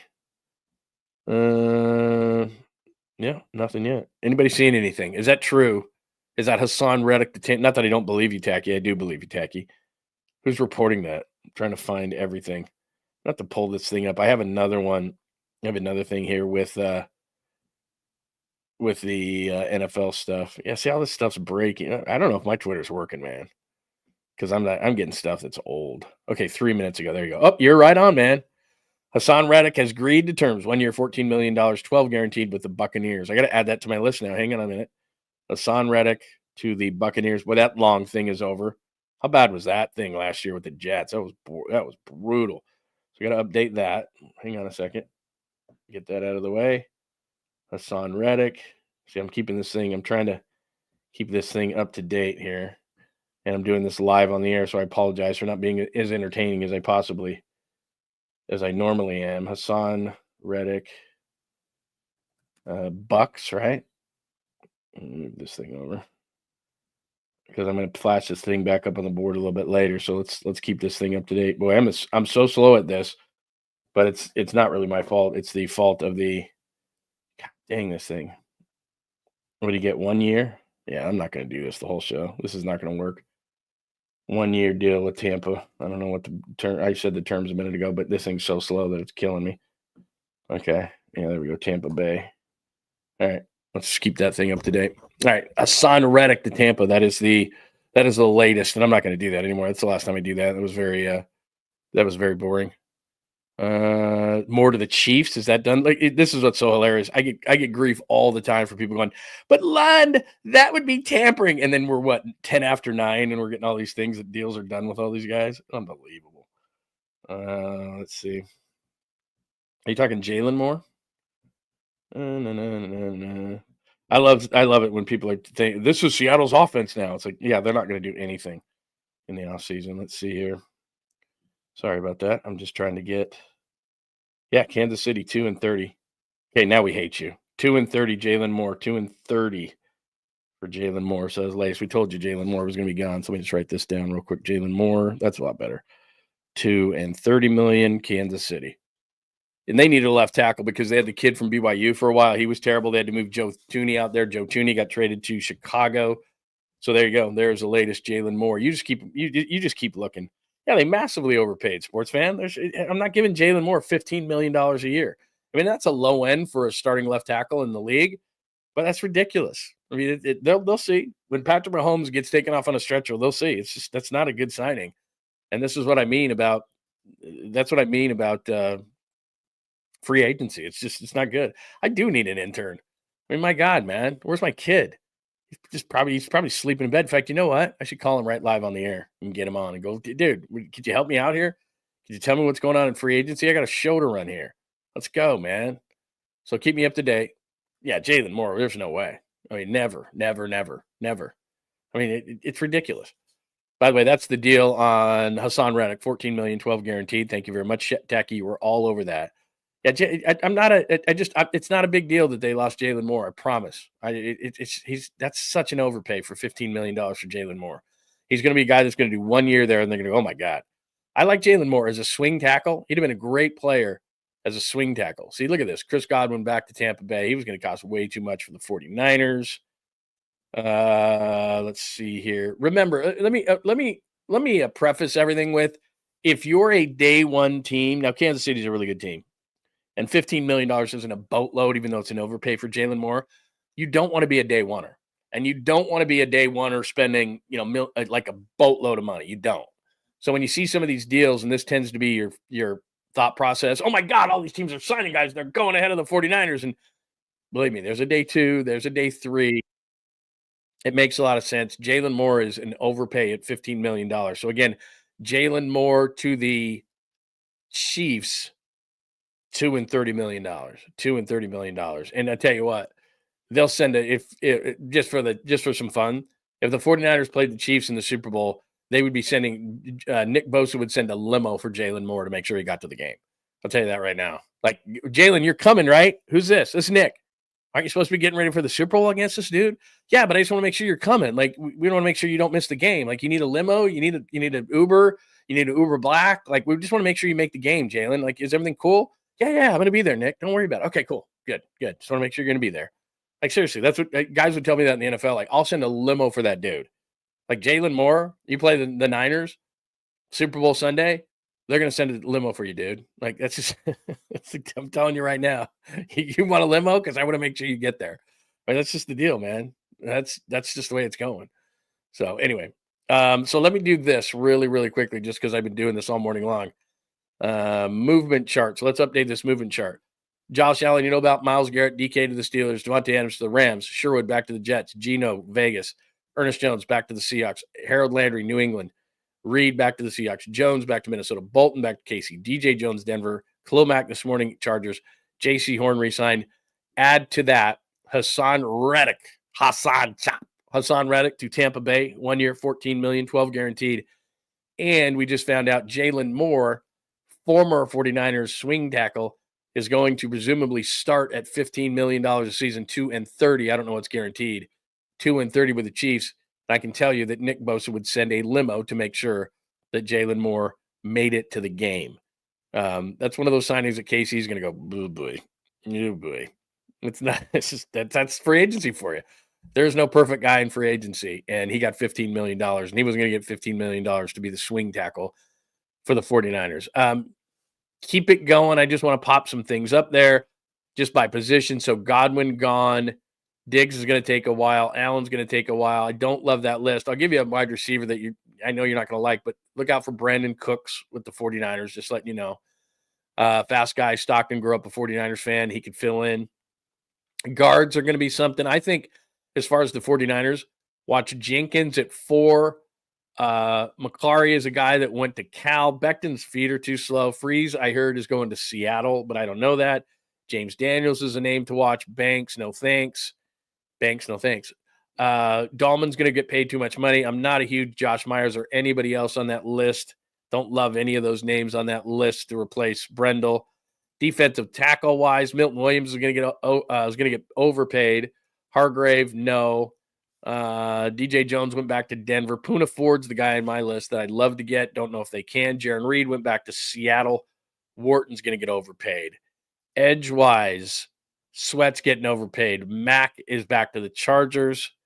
Reddick just went to Tampa Bay. Browning went back to the Cardinals. Ojulari is a name I really like on the Giants, and he's only 25. Linebacker-wise, things did not go well for the 49ers in their hope to keep Dre Greenlaw. Bond is already signed back. Jones, Bolton, Sherwood. So 3, 4, and 5. Actually, 1, 3, 4, and 5 re-signed with their teams on that list. Dre Greenlaw is going to get overpaid. Bobby Wagner re-signed. Kendrick signed with, or verbally said he would sign with the Niners, went to the Cowboys. That could be a guy as a veteran because they're going to absolutely draft a rookie there. So maybe Kendrick's a guy in the short term could be something. Safety is an underrated need for this team. Excuse me, that was corner. Safety is an underrated need. I don't think they'd go with Reed. Afunga is going to be gone. Holland I like, going to get overpaid. Morig is a guy I really like. Chin is more of a strong safety type. Simmons wasn't good in Atlanta after coming over from Denver. The name to watch there, I'm telling you, is Julian Blackmon, who the Niners brought in last year. 27, former third-round pick out of Utah, and actually had a good year with the Colts. I could see him being a guy that the Niners were to go after. So anyway, there's a few names. Probably some guys got signed while I was going through that. What else we got? Hassan Chop. I told you. Let's see. Yeah, thank you very much for that. Did you like that? Banks, no thanks. I didn't even mean to do that. Yeah, that's not a bad one. Zeitler, he's kind of a mauler type. I don't know if he's got the feet for the zone scheme, but he's not bad. I don't know if he can play center. He's mostly a guard, but that's interesting. Not bad. Let's see. Yeah, Big Ben's just joking around. He's got no more throws in that arm. I saw that. Is Joy leaving us already? Because she's like, come on, man. You guys are doing so much free agent talk. I got to get out of here. Is she doing that already? She's bailing on us? I could see that. Yeah, sports fan, you are reading my mind, brother. Jalen Moore was finally playable last year. 4 years, he was awful. He was. Every time he'd go out there, I'm like, blah. And he was decent last year, but $15 million? No thanks. I hope Jonathan Allen signs with the Vikings. I really do. Please, please, please, please sign with the Vikings. He's Jonathan Allen in name only. I do not want him. Ben Botch. Yeah, I don't know what they think of Ben Barch. You know, I'm not sure what, he's more of a guard, Barch. So maybe they're thinking with Aaron Banks gone that he would be something like that. Yeah, $15 million is silly. I mean, it's just, I know. I am used to all this kind of money just, getting thrown around like this. I'm desensitized to it to a certain extent, but that's so ridiculous. I know. I need a better Google Doc. I have this thing where I have to change the font and all this kind of stuff. It's stupid. And it just takes way too long. So I'm not going to be able to do it during the show because then I have to sit here and stare at it. And you guys are like, You're not entertaining me at all. What is wrong with you? Ridiculous. Just sitting there going, come on, stop. All right, let me reset everything. Yeah, I knew that. I knew that was happening. So Drew Dahlman to the Bears. He was gonna what's the money on that? Thank you guys. By the way, good job on everybody. See how you guys are helping me? This is a team effort that's going on today. I'm really happy about it. There's Robbie 439, bunch of guys coming up with Dahlman, then F bombing. I told you, man, at the beginning of free agency, I was like, oh, Dahlman, Dahlman, Dahlman. In fact, I probably still have it in my notes here to the side. Drew Dahlman. I was like, oh, they got to get Drew Dahlman. And then as the market started to shape up, I went, they're not getting Dahlman. Yeah, in fact, you know what? I can tell you how much I knew they weren't going to get Dahlman. I took them off my board here that I throw up because I was just like, there's no way. Like I popped it up right here. There was no way they were getting Drew Dahlman. He went to the Bears, and Bears are one of those teams that are throwing away stupid money. And as far as the center is concerned, because I've told you this a million times, I got sick of watching Jake Brendel on his ass last year. I'm not a big Josh Myers guy. He's a kid out of Ohio State. Josh Kelly's going the wrong way. Austin Corbett's not good. Bozeman's not good. I don't like anybody on that list. Evan Brown re-signed with the Cardinals. Good for him. But, yeah, that's not a good list other than Dahlman, and I just knew it. And he went to Stanford. His dad played for the Niners. We've talked about it a million times. But once the market started to shape up the way it did, you just knew it was going to be an overpay. And Chicago is really dedicated to fixing the interior of their offensive line because Caleb Williams holds on to the ball way, way, way too long. And so they picked up Joe Tooney. They picked up Jonah Jackson from the Rams. And now they've gotten Drew Dahlman. And so the interior of the Rams offensive line, and they've gone offensive tackles. So they've got some young offensive tackles on that team. So give it up to the Bears as we talk about what you've got to do as far as the trenches are concerned. The Bears so far picked up Jonah Jackson, Joe Tooney, 2 guards, and then they just got Drew Dahlman. So the thing that the 49ers need to do, but here's the difference. The Bears have been terrible for a long time. They don't re-sign their own. And so the Bears have a bunch of money. So they go out and they get Drew Dahlman, which makes sense. Thank you for keeping me up to date on that. I've got all that. So I'm trying to find out the money. 2 and 30 for Jalen Moore. That is ridiculous. Godwin gets a 366. So a lot of people are like, oh, Chris Godwin, 3 and 66. Not happening. That was never going to happen with the 49ers. Way too long or way too much of a deal. What else do we have here? Son Reddick Buccaneers. We already got that to you. Let's see. Nothing new there. So again, I'm looking for the number on Dahlman. I'm just interested because I think it's going to be like in the $16-18 million range. And that was way too expensive for the 49ers. Again, I don't want you to get all freaked out and down on the 49ers because you don't want to be a major participant in day number 1. You just don't. You know who was a day 1 guy? Javon Hargrave. How'd that work out? So you don't want to panic. You don't want to do that. That's the thing I think that Jed York was talking about in that piece with Mike Silver. They're just not going to do those kind of impulsive things. That's not going to be what they're going to do anymore. All right, keep it going. That is what's going on as far as the latest. I gave you the stuff yesterday. Drew Dahlman being the latest to the Bears. Let's see here. My Twitter is just going bonkers because it's giving me like half of the stuff from yesterday and half of the stuff from right now. And I'm like, come on, man. I don't need that old stuff. All right. Let's see. All right, keep it up. Keep it up to date. Let's see. Here we are, episode 83. We're going back and forth on NFL free agency. What's done? I've got you cut up on that. 49ers rumors, just to reset. If you have been in the room for just a minute, Jalen Moore has gone to the Chiefs 2-year and $30 million. Adios, not giving you that kind of money. Drew Dahlman was a guy that a lot of people liked for the 49ers. Dad played for the Niners. He went to Stanford. He goes to the Bears. A fun guy expect to be gone. Greenlaw expect to be gone. Jalen Moore is gone. Banks is expected to be gone. Mason is a restricted free agent. Someone's going to give him an offer that's going to be too big for the 49ers. And, of course, Shavarius Ward, especially with the issues with his daughter, he is not expected back. So they're going to need something there. Although I know that Renardo Green they like. I just think they could use another corner. DJ Reed's a name that people have thrown out there.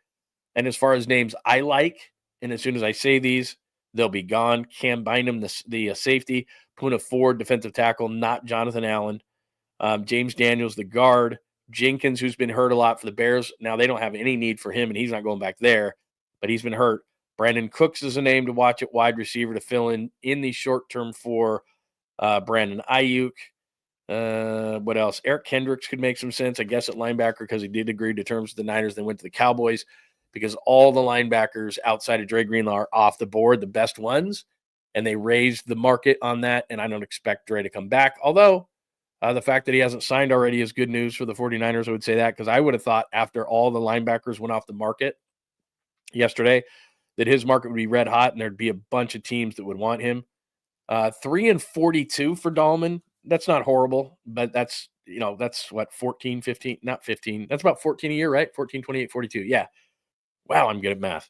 So 3 and 42 for Dahlman. Just write that down real quick. So that's 14 a year. And that was going to be too rich for the Niners blood, 14 million a year. So they're not going to do that. They were never going to do that. So 14 million a year for Dahlman, 3 and 42. Somebody already probably had that. Let's see. What else? Anything else new? Yeah. People are like, oh my gosh, they missed out on Dahlman. It's like, come on, man. We told you last week that wasn't going to happen. I mean, I was like excited about it. And then I started talking to people and they thought he was going to get 16 to 18 million is what I thought, is what people were telling me. So that's a little bit less, but they weren't going to get in that market. There's no way. All right. Nothing new besides that. Let me just reset one more time and we'll talk together, you and I. I'm not ignoring you. I'm just trying to get the latest on everything that's going on. Okay. All right. So that's what we got going on as far as that goes. We will keep you up to date on things real quick since we're waiting for another thing to happen here. Let me see if I can see if anybody's giving me anything new because you guys are resetting the things just like I am. Questions, comments, thoughts, just let me know, by the way. Mark Andrews, he's been hurt a lot. Elijah Mitchell to the Chiefs. Yeah, it doesn't surprise me. I got great insight onto Elijah Mitchell. His agent, so that first year that Elijah Mitchell had, 925 yards rushing, and the Niners wanted him to play, and they think that he was fine, and his agent was like, he's not playing. He's got to watch out for himself. It's like, he's a rookie, dude. He's got to keep playing. He didn't. And so the Niners thought it was a lot of the agent, not Mitchell himself, but they kind of had it out a little bit for Elijah Mitchell and his agent. And so that was never going to happen. They were even pissed off last year that he was out of the year so early. So you knew that Elijah Mitchell wasn't going anywhere. And that's going to be a nice signing. That's what I'm talking about. The Chiefs, I don't love the Jalen Moore signing at $15 million, and they're going to find out. But Elijah Mitchell is the type of pickup for a team like Kansas City, a smart team. They're a smart team, and he's going to give them dividends. I'm not saying he's going to rush for 1,200 yards there, but he's going to be a solid back. He's a nice back. Problem with him is he gets hurt. And the 49ers, again, philosophically, they're sick of paying for hurt guys. And Elijah Mitchell's a hurt guy. So Elijah Mitchell, somebody saying to Kansas City, I'll double check that. And it's not that I don't believe you. I love you very deeply.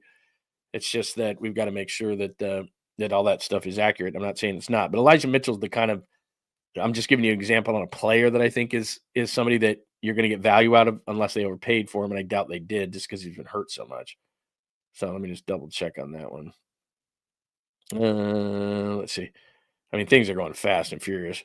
Plus, I'm just on an NFL feed right here, and it's like, I don't want to let me go to my free agency feed here because this is what I need. I need my free agency feed. This stuff about all this other crap. Chiefs, 1 year, 3.5 for Mitchell, 1 and 3.5. See, that's a nice signing by Kansas City. It's got incentives in it. And Elijah Mitchell's, that's a nice signing. Just stealing stuff from the 49ers. That's a nice signing by Kansas City. Let's see. So they got more, but that was way too much. But Elijah Mitchell. All right. So now I'm on the feed for the NFL. That's a lot better than this other garbage that I was looking at before. Okay. All right. All these people are excited in Kansas City about Jalen Moore. You wait. When Patrick Mahomes gets killed because of Jalen Moore, that's not going to be good. That is not good. Okay. What else? $3.5 million. Yep. We got that. That's good. 3 and 42. Got that. 3 and 42 for Dahlman. Got that. Robbie's like, F the Chiefs. They just took 2 guys from the Niners. Believe me, neither of those guys were in the Niners' plans. Jalen Moore, what was he going to do? He wasn't going to play. He wasn't going to be a starter. So 3 years and $15 million for a swing tackle, or $15 million, 2 years and $30 million. That's not happening. No way. No chance. So there's that. Let's see. What else do we got going on here? Yep. A lot of people were mad about the Dahlman deal. All right, there we are. Okay, I'll reset everything in just a second. If you missed it, I'm scribbling things down. Elijah Mitchell was never coming back. I don't know why people are pissed off about it. That's a good deal by New England, New England, by Kansas City. So if I'm a young team, the teams are going to be throwing around boatloads of money today. I would have gone I would have went with a guy like Elijah Mitchell and again, it's an incentive-laden deal for up to $3.5 million. Why? That's what you got to do. It's stupid to go, that's a guy that has a tremendous amount of upside. You're not going to pay a ton of money for. That's what smart teams do. And you hate Kansas City, and I get it, but that's a great deal. That's a really good deal. So we are an hour, 20 minutes in. Let me reset everything. We are going through let's see. We are going through all of the NFL free agency frenzy. We will reset everything in a minute. I'll give you the latest from what I understand it to be as far as the 49ers are concerned, but it is episode 83. Remember, you are watching on X at John Lund Radio. Maybe you're watching on Instagram at John Lund Radio. Two different places you can watch on YouTube. Please subscribe to both. John Lund Unleashed on YouTube. That's where the chat is. So if you want to jump into the chat and talk some NFL free agency, we'll keep you up to date on everything. Also on Bay Area Sports Collective, we are new there. Please give Bay Area Sports Collective a watch and a like and a subscribe, because I'm on that in the morning. I know that Paulie Mac and Creative Tony are going to jump on at 11 o'clock. Tolbert will jump on today. I'll be on with Tolbert on Wednesday. So we got that going on. The Bay Area Sports Collective. Please, on YouTube, follow that. Facebook as well. And if you want all things John Lund Unleashed, and I know that you do, all you got to do is go to the website, johnlundunleashed.com. I'll be writing a piece later today about NFL free agency. So make sure that you jump on there. And there's the latest as far as John Lund Unleashed is concerned. Say no to Bosa. Say no to Bosa. I got a lot of grief on that on Saturday. They're like, no to Bosa doesn't work, man. So I got a lot of that on Saturday, I guess it was. So anyway, there was my no to Bosa, the latest. But if you want the latest on the 49ers, on everything sports-wise, if you want archive stuff from the show, there you go right there. Meet your host. You got all the social media stuff up there. So there's the latest as far as shows are concerned. Click there, you get more shows. Podcasts, click there, you get more podcasts. The blog, click there, you get more blogs, tons of it. And there's John Lund Unleashed merch, which, by the way, I'm wearing that black hat right there. I'm wearing the black hat. I just ordered that. My wife has ordered the cup. She's very happy with the cup because it fits in her cup holder, and she's like what most women, and she's obsessed with the cup. So anyway, there is the website. Make sure that you check that out as well.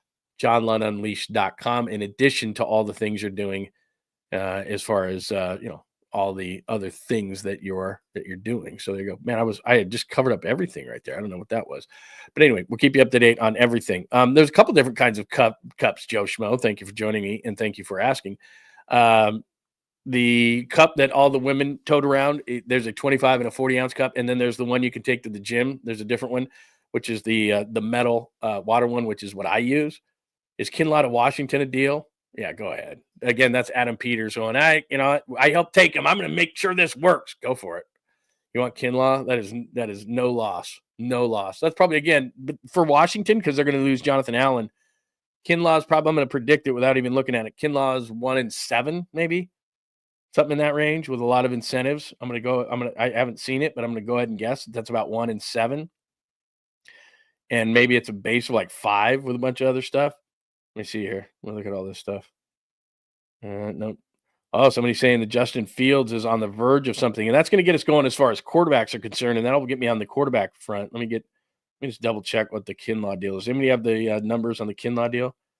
And I'll reset everything in just a second here. I don't see anything on the Kinlaw deal yet as far as the numbers are concerned. Let me go to this one because I've got I have just a feed there, but let me see here. Yeah, don't see anything on the numbers as far as that goes, but I believe you all. I'm just resetting that really quickly. Kinlaw's whatever. They were never going to sign Kinlaw. That was nothing that I was interested in or you were interested in or should be interested in.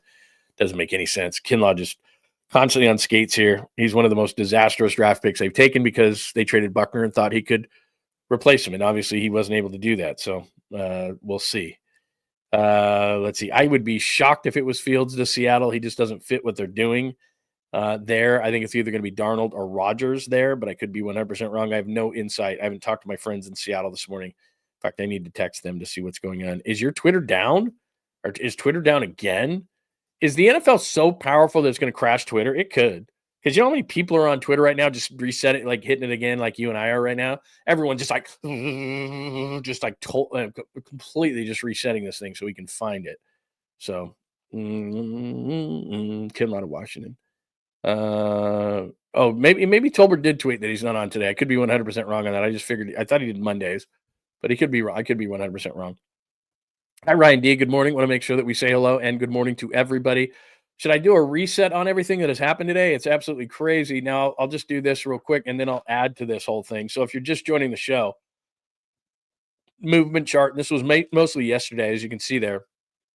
Josh Allen resigns, Myles Garrett back to Cleveland, DK to Pittsburgh, Devontae to the Rams, Sherwood back to the Jets, Geno trade, Ernest Jones back to Seattle, Harold Landry to New England, Jaron Reed back to Seattle, Aaron Jones, Minnesota, Nick Bolton back to Kansas City, DJ back to Denver, Mac to the Chargers this morning, J.C. Horn extension with Carolina. In addition to that, Jalen Moore, 2 years, $30 million to Kansas City. Good riddance. I'm not giving you $15 million a year. Drew Dahlman was a guy that early in this free agency process I liked, but he goes to the Bears for $3 and $42 million. Elijah Mitchell, smart signing by Kansas City.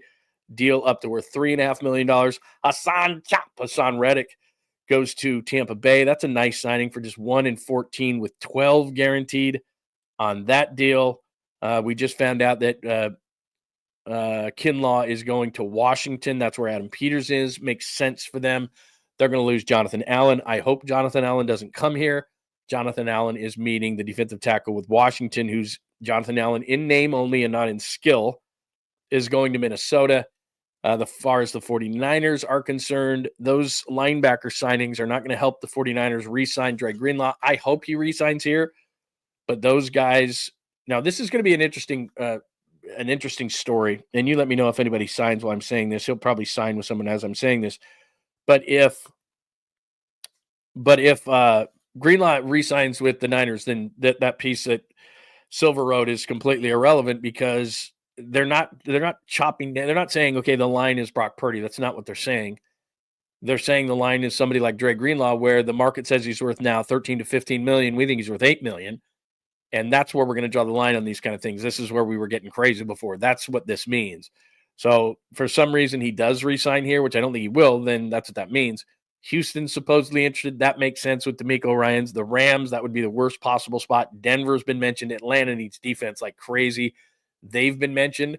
So if there's 4 teams in addition to the Niners and those linebackers, like I told you, and Ernest Jones, Nick Bolton, and Jamie and Sherwood re-signed yesterday in the 13 to 15 million range, then that means that that's what Greenlaw's worth.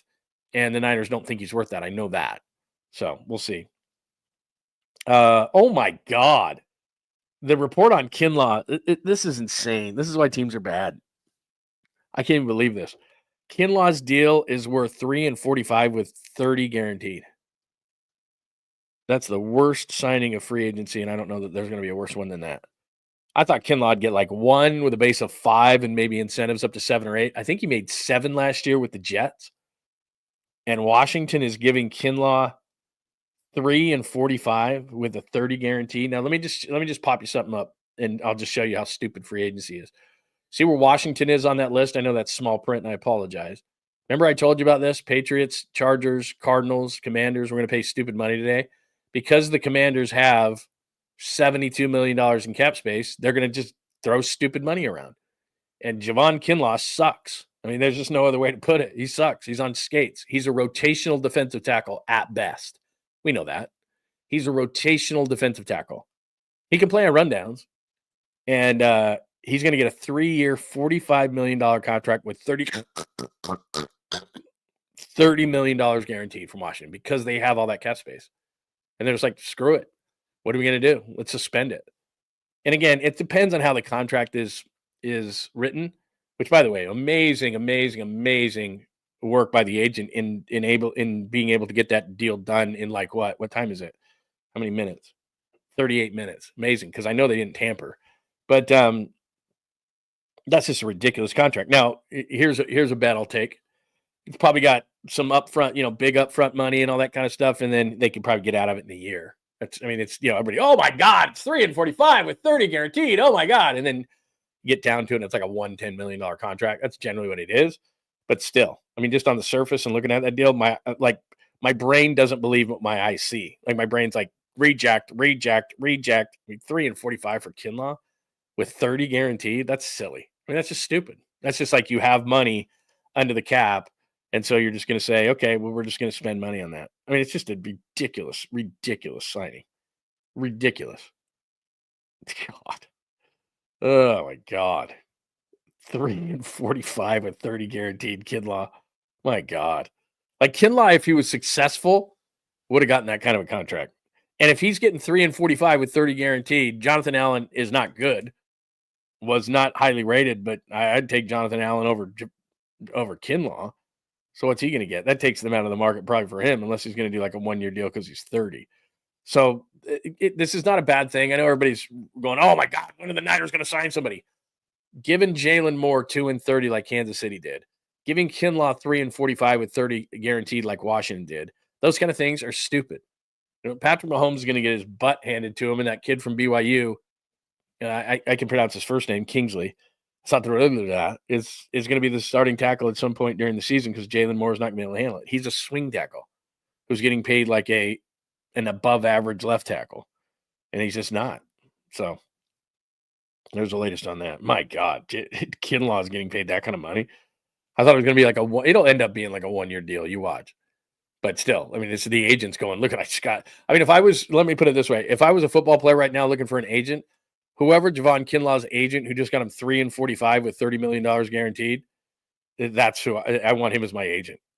That's just all there is to it. I'll take him as my agent. Like, were you the guy that got Javon Kinlaw 3 and 45 with 30 guaranteed? I am. Can you be my agent, please? I want him to be my agent right now for what I do.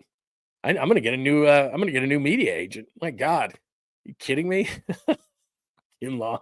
Plus, Kinlaw's hurt all the time and he's overweight. He looks amazing. That's what Adam Peters is looking at. Is like, I know he's good. That's what I mean. It's Adam Peters going, I helped draft that guy. There's got to be something there. And I tell you this all the time. Look for connections. Because Adam Peters is like, I drafted that guy. I scouted that guy. I'm going to the mat for this guy. He can play. And last year, Saleh did the same thing. Like, Saleh's like, I've seen it. I know the guy can play. But the difference is Saleh and the Jets signed him like 1 year and $7 million. They didn't sign him to 30 guaranteed. God, that is ridiculous. That is the dumbest contract ever. Hi, Antonio. Good to see you, man. Very nice to see you. Oh, that's terrible. Yeah, see, the thing is about Adam Peters, like, he had a great year last year and Washington was great, and it's really hard to follow it up. And now people are looking at you and it's like, just they have the money to do it. I just showed you show you cap space. They have the money to do it, which doesn't mean you should do it. But as you look at it there, Patriots, Chargers, Cardinals, Commanders had the 4th most. The Chargers so far have re-signed Khalil Mack. That's a nice move. The Patriots so far have gotten Harold Landry. The Cardinals so far re-signed Evan Brown, an offensive lineman, so they haven't gotten crazy. The Commanders give out the dumbest contract of day one, and I don't think it's going to be beaten, even though we're only about 40 minutes into this thing. Seattle opened up a ton of cap room, released Lockett, traded DK, traded Geno, so they're looking at a lot of things. Their big money is probably going to be spent on Sam Darnold. Steelers have a lot of money. I think that was before DK, though, and that was 5 and 150. The Vikings have money. What are they going after? Nothing. Jaguars always have money, but maybe they've smartened up. Titans are still – there's a lot of money in the league right now just because of the increase in cap. Titans, I'm a little surprised they haven't gone after some guys. The Cowboys, I wouldn't be surprised if they gave Jordan Mason a decent offer that the Niners couldn't resist. The Raiders, some of that money is going to be taken up by Geno Smith. What else do we got? Jets. No one wants to go there. So then we get into the middle of the pack, and that's where the Niners are right there at $34 million, just towards the middle. The Rams, that's probably before the Devontae Adams deal, 2 and 46. In fact, it is, because nothing can become official for a couple of days here. So let's see, March 12th is the first year. So Wednesday is going to be the first day that they can actually put pen to paper, but free agency will be long dead by that point. So Rams in the middle of the pack there, that's going to be Devontae Adams is going to take up some of that money. Panthers there near the middle. J.C. Horn signed a long extension for $100. What else do we have? And then nobody else has any money at the bottom. That's interesting. Dolphins, you see that negative number on the Dolphins? And they're the ones talking to Joey Bosa as well. So we'll see. But I've made my feelings about Joey Bosa. If you're new and you just joined in, these were the top 10 edge rushers last year by Pro Football Focus. Hendricks is going to be way too expensive. Mack re-signed. There's Bosa at 4. Garrett got his new big deal. Watt's going to get a new deal. Parsons going to get a new deal versus a rookie. Anderson's young. Hendrickson's going to get paid a ton. So there's the top 10. There's Joey Bosa at 72. Played in less than half the snaps last year, even though he played in 14 games. He just wasn't effective. So I don't like him a lot. Larry had mentioned Darrell Taylor. Hang on. Had to sneeze. Mentioned Darrell Taylor, who came over from Seattle. You look at those numbers. A 59.8 overall number is atrocious. So, you look at Joey Bosa, 61-1 is not good. Played less than half the snaps. Hasn't stayed healthy. Hasn't had a double-digit sack here since 2021. Has had 14 sacks in the last 3 years. And people are jumping up and down. Joey Bosa and all the Bosa brothers. How great would that be? That'd be amazing. It's a great story. But in reality, he's the 72nd edge rusher. And so I don't love that deal if the 49ers were to do something like that. So that's just the latest as far as what's going on as far as that goes. Kansas City's, it's interesting. Kansas City so far, good signing, I think, in Elijah Mitchell. It's an incentive-lative deal for about $3.5 million. I just don't think Jalen Moore is going to be good at all at left tackle. He's going to be their starter. No way. I just wouldn't do it. Good morning, Tommy. Very good to see you. That's a great, great avatar of Bill Walsh. It's weird because Joey Bosa is 29, going to be 30 in July, but he's an old 30. And he just has not been effective. And I like the guy. He's a better run defender than pass rusher, and I love the story of it. But it's just not a smart – it just would not be a smart signing, just like Jonathan Allen would not be a smart signing. I didn't flash it up there, but he was like the 70th ranked defensive tackle last year. I'm sorry. It's just that's not what the 49ers need to do. They don't need to give out thank you contracts for guys who have a great name but just aren't ready yet. Yeah, he's going to be 30 in July. But he's an old 29. He's just had a ton of injuries, and he's not effective. If I'm the Niners, and I just don't think this is going to happen because even though we just saw that number that Miami's underwater on the cap right now, you can move a bunch of – Seattle was a team that was near the bottom as far as salary cap space. They trade Geno. They trade DK. They release Lockett. They release Draymond Jones and a couple other guys, and all of a sudden Seattle's got like the 5th most cap space in the league. Those are dramatic moves, don't get me wrong, but if teams want to get under, they can. Thank you, Tacky. That's a nice signing by the Jags. Jordan Lewis is a pretty good inside corner. He's a pretty good nickel corner. He's not big, but he's not bad. That's not somebody that would have intrigued me as a 49er because I think Demo will go inside. I think the 49ers need an outside corner, and we keep talking about maybe GJ Reed because of the connection to Robert Saleh, but Jordan Lewis is a pure inside corner, a pure nickel corner, and so that's not bad. That's not bad. I have no issue with that. Let's see. Who else do we got? Anything else? Let me reset this. Good stuff, man. Yeah, keep me up to date on everything because I'm trying to do both things. You're right. I should have had my kid intern for me today. I would have paid him and just said, look, you don't need to go to class today because he's on spring break right now. You know what? I should call him right now and just go get on you just look at Twitter and I'll pay you. As this points out, Jonathan Allen, they saved $15.5 million by cutting him. And then they used that money to go spend $30 million on Javon Kinlaw. Just blows my freaking mind. Free agency is so stupid. And so everybody's like, why haven't we signed anybody? We need to sign somebody. And they freak out. It's like, look, you can really screw your team up by signing the wrong free agents. Just like I don't understand Washington's thinking there. I don't. You're a really good team. Free agents are going to want to come there, and you make a day one for Javon Kinlaw because Adam Peters is just completely convinced that when he drafted him, and he probably pounded the table for him with the Niners, that when Adam Peters was pounding the table for the 49ers, he was like, I know this guy's going to be good, and he wants to double down on it now. He's like, I know the guy can be good. But he's got all sorts of injuries. He's been overweight. He's just not a good player. At some point, you're just like, he's not a very good player, and you give him $30 million? Like, who are you bidding against? Who are you bidding against for Javon Kinlaw if you're Washington? That makes no sense. Just no sense. Eric Branch reporting Moore, 27, made 12 starts in his 4 seasons with the 49ers and was still receiving lukewarm reviews from his O-line coach Chris Forrester in 2024. It's unbelievable.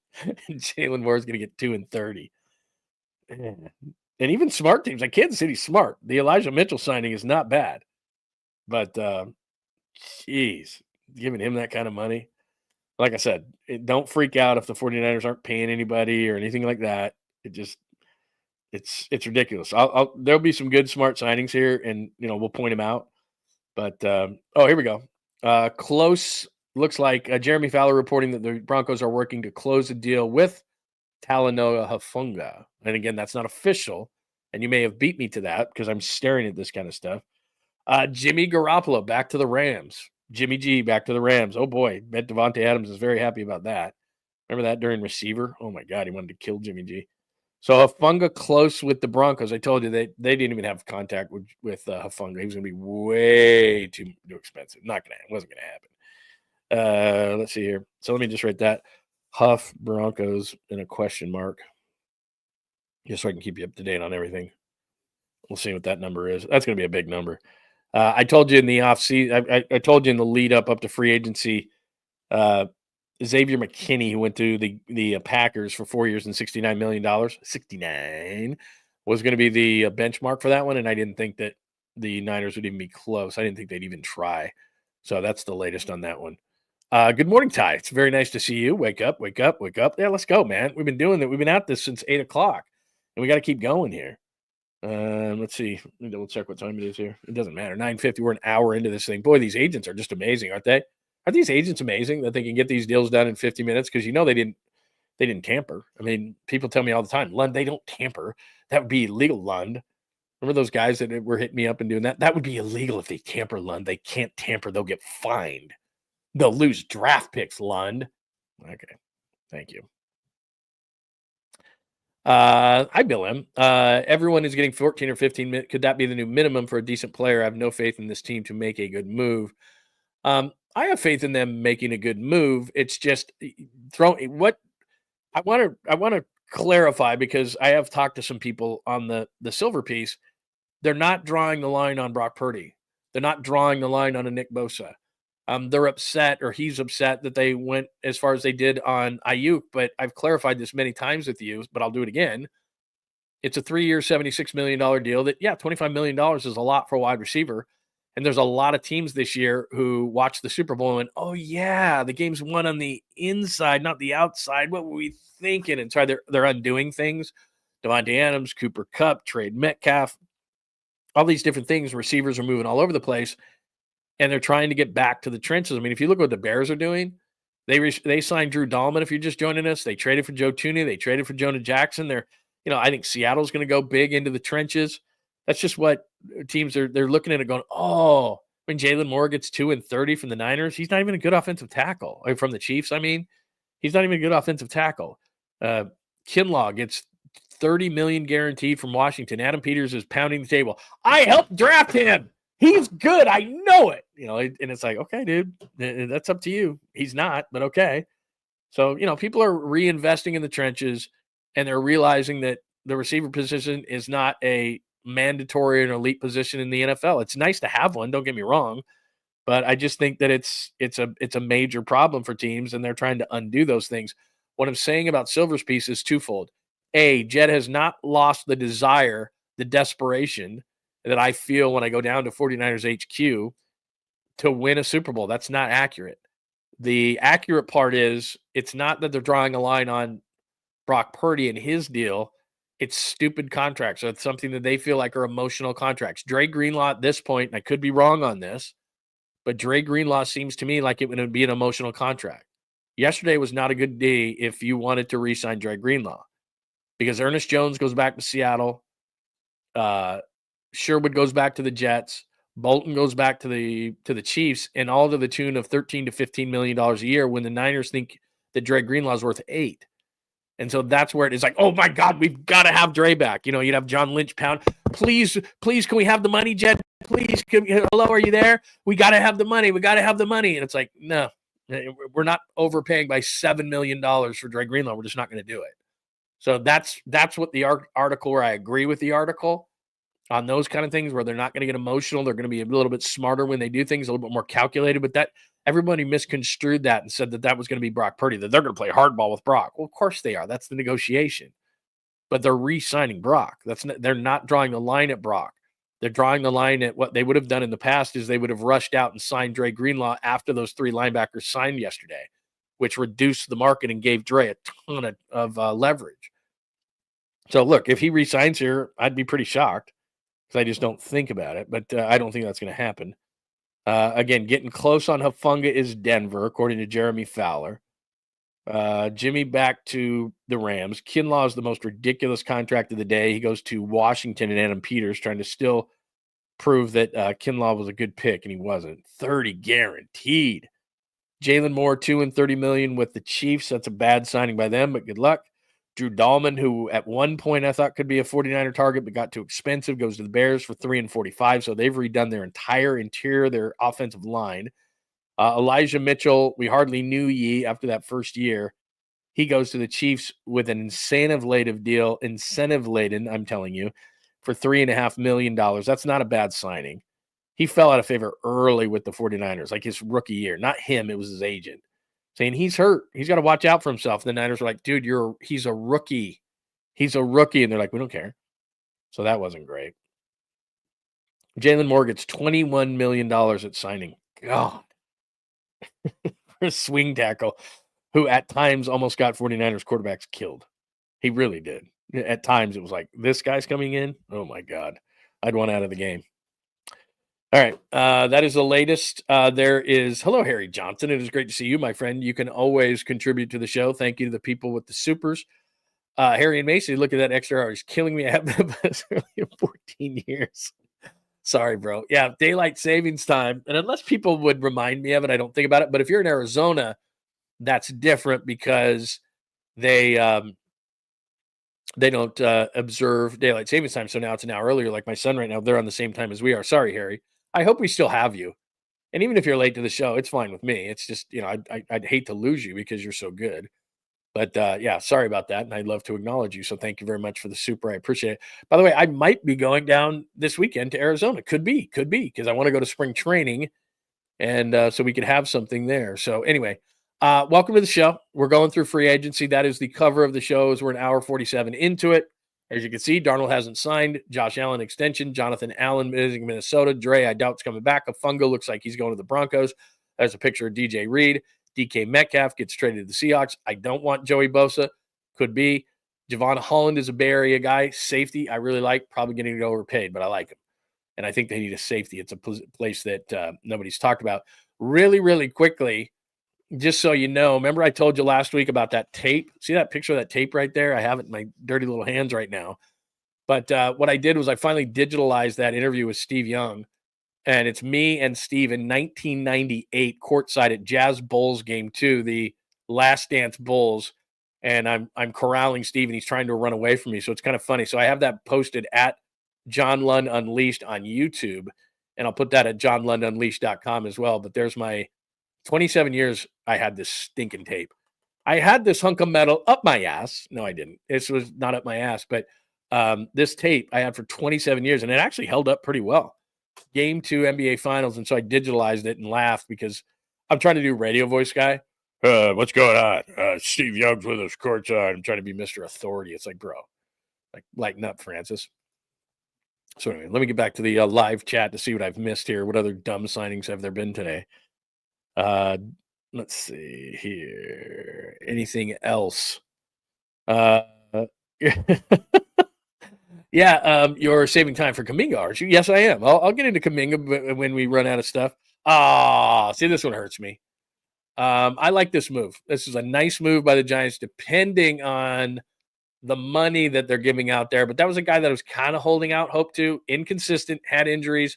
I thought maybe the market would drop a little bit so the 49ers might be able to pick him up, because when he's healthy, the former Stanford Cardinal, when he's healthy, Debo's not a guy that he's a guy that I like. And he played well at Stanford, and he had some injuries, and he's been up and down. There's no question about it.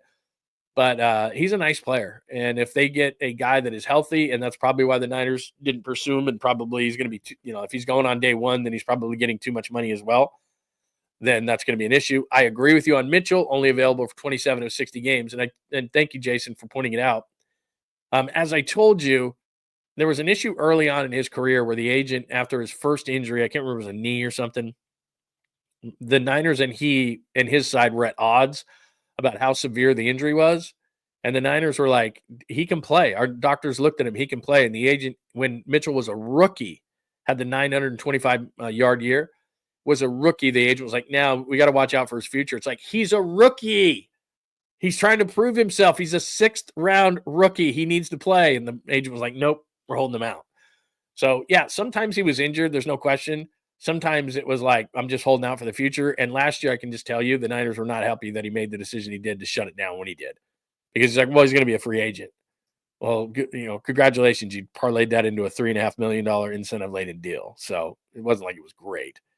So that's anyway. Adebo's a guy that I really like, the corner at Stanford. That's a bummer, but he probably wasn't coming here. I got to see what the number was there. What else do we have? Again, we're waiting on Hufanga. Looks like maybe to Denver is what we're hearing on the latest stat. Let me just double check to make sure we're not missing anything here as we're looking at the chat line, but I want to make sure we're not missing anything on the front here. Yeah, I already saw Brown. I already know.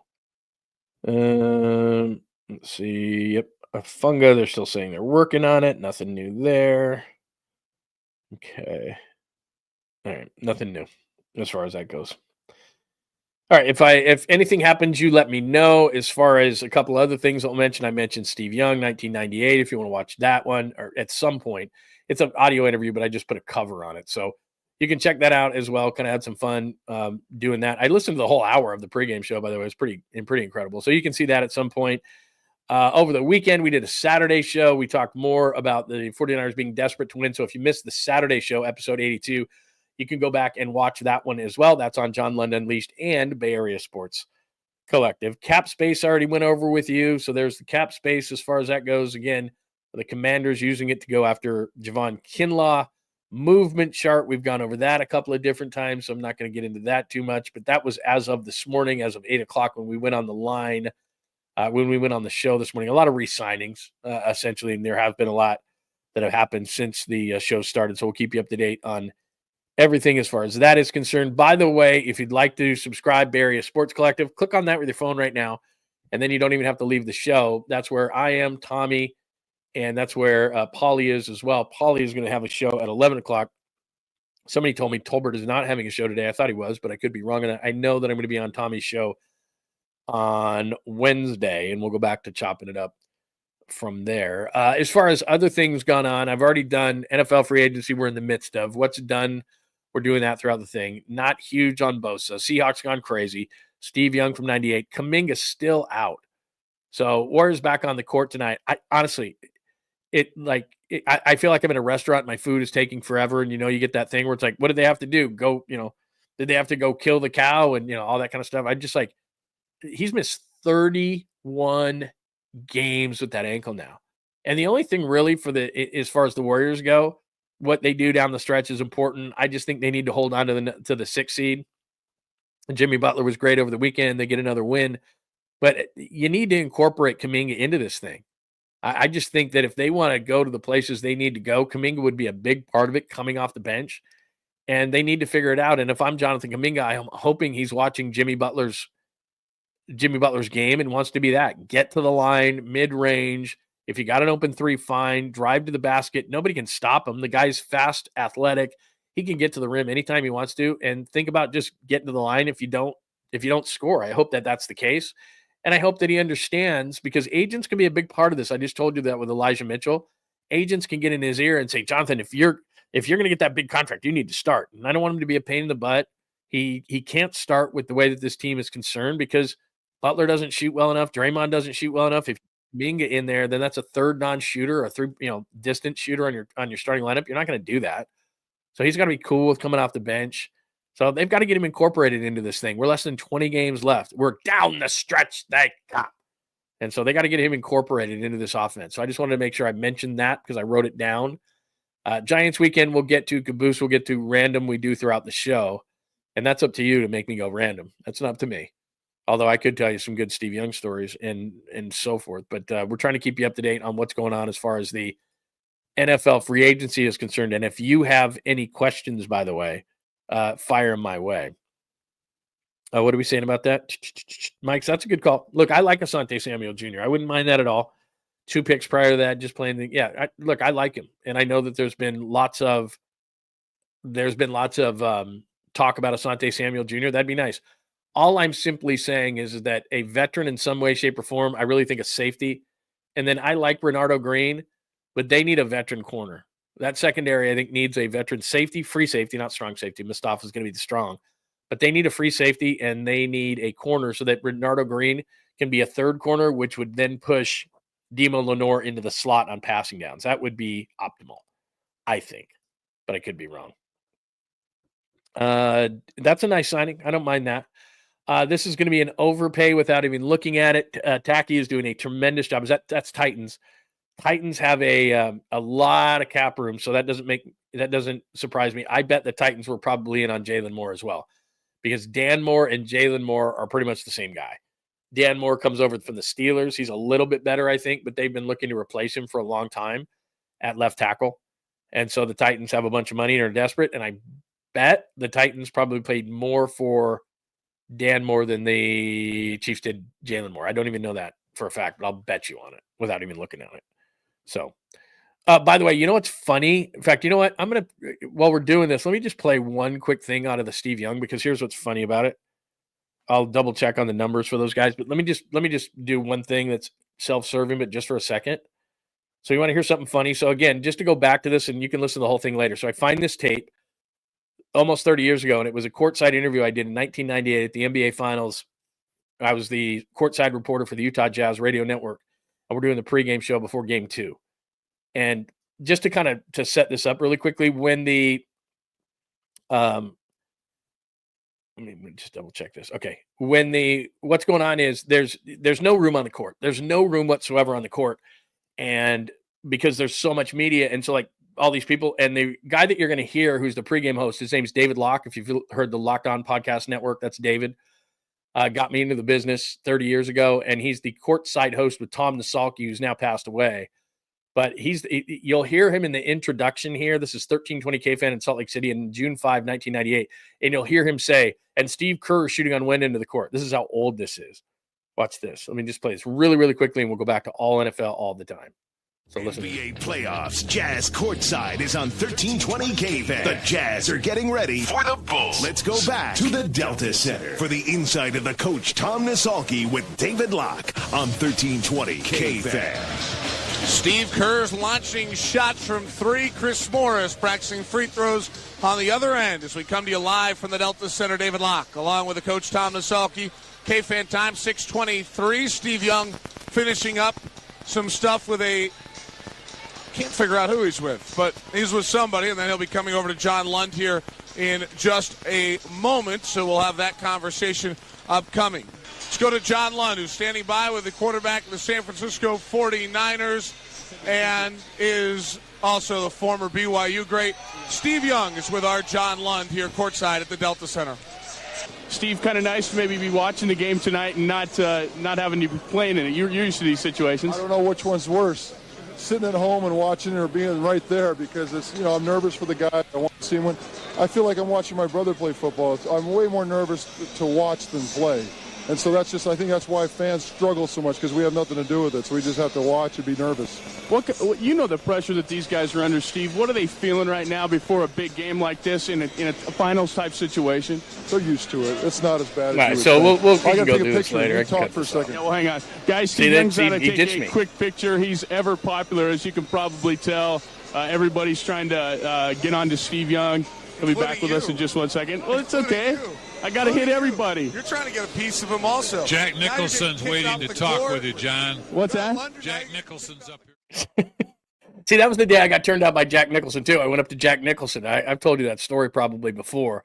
But it was the NBA Finals, and I'm just running around. I got a live mic, and they put me in what's called queue, and I'll run up to somebody and I'll say, hey, can I get a couple of minutes with you? And the court is just packed with celebrities and people like that. Oh yeah, my voice is like, hello, I'm radio guy. And so Steve Young is like a god there because he played at BYU, and this is 1998, so he's still the quarterback of the Niners, and he's running around the court taking pictures with people, and he's trying to ditch me, and I'm just like, no way, I'm not getting ditched. You can hear that whole conversation at johnlundunleashed.com, but I'm like, I'm not getting ditched. So I got about 8 minutes with him. But earlier in the day, like I said, I just walk around with this live mic, and then I do it in the post game as well, and I was the Bulls locker room guy. But I walk around during the day, during the show, during the pregame. I walk in the locker room for both teams. And I try to talk to everybody. So like Jack Nicholson was coming across the court, and I ran up to Jack Nicholson. That was the reference that Coach Tom Nasalki, who's now passed away, made reference to. He goes, Jack Nicholson's waiting to talk to you. And I went up to Jack Nicholson that day, and he had like 2 handlers around him. And I said, hey, would Jack want to talk on the radio? He's a big NBA fan, obviously a big Lakers fan. He had front row seats to that game. And one of his handlers turned to me and goes, why don't you ask him yourself? So I reach out my hand to shake Jack Nicholson's hand. He holds my hand, and I wouldn't let it go. I just wouldn't let it go. It was Jack Nicholson. And I said, hey, I told him who I was, John Lund, 1320 K-Fan, Jazz Radio Network. Can I get you a couple minutes to talk some ball? And he looked me up and down, and he said, I love radio, but I don't feel like doing radio today. And I was like, that's not my greatest Jack that I've ever done. But the point is that, Jack turns me down. Woody Harrelson was there. He turns me down. Like all these celebrities are there back in the day. They all turned me down. And then I was determined at that point that Steve Young was like, he was the holy grail at that point. And I'm like, he's not, and he was trying to ditch me. He was taking pictures and all that. And I'm like, not happening. He's not ditching it. Yeah. Steve's going to be on with Tommy this week, and we're going to play that for him. We're going to play that for Steve Young. Let's see right here. Yeah, play that for Steve. Yeah, I'll play it. I'm going to play it for Steve because what's funny here is I'll play a little bit more because today is NFL free agency day. I'll play more of it later in the week. But the funny part is Steve keeps trying to ditch me during the whole thing. There's there it is right there. Game 2, 1998, Jordan's Bulls, right before the game. But he's trying to ditch me the whole time. And he's like, I got to get rid of this guy. And he's trying to weave through the traffic because, like I said, he's, there's a ton of people on the court. And how about the beginning of it when David Locke says, and there's Steve Kerr shooting threes on one end of the court. It's like, Steve Kerr, you mean the coach of the Warriors, Steve Kerr? I mean, that's how long ago it was. Steve's, shooting hoops, getting ready before the game. And people wouldn't leave. Like, these guys are weaving between media and everything else because all this media is on the court and they're trying to warm up for pregame. And it's like, sorry, we've just taken over your court. We don't care if you're trying to get ready for the NBA finals, whatever. Like, sorry, we need to take over here.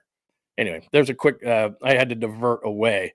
Oh, yeah. Like I said, my voice was, I was trying to be a radio guy. Like, Steve is very important. I'm a very important radio guy.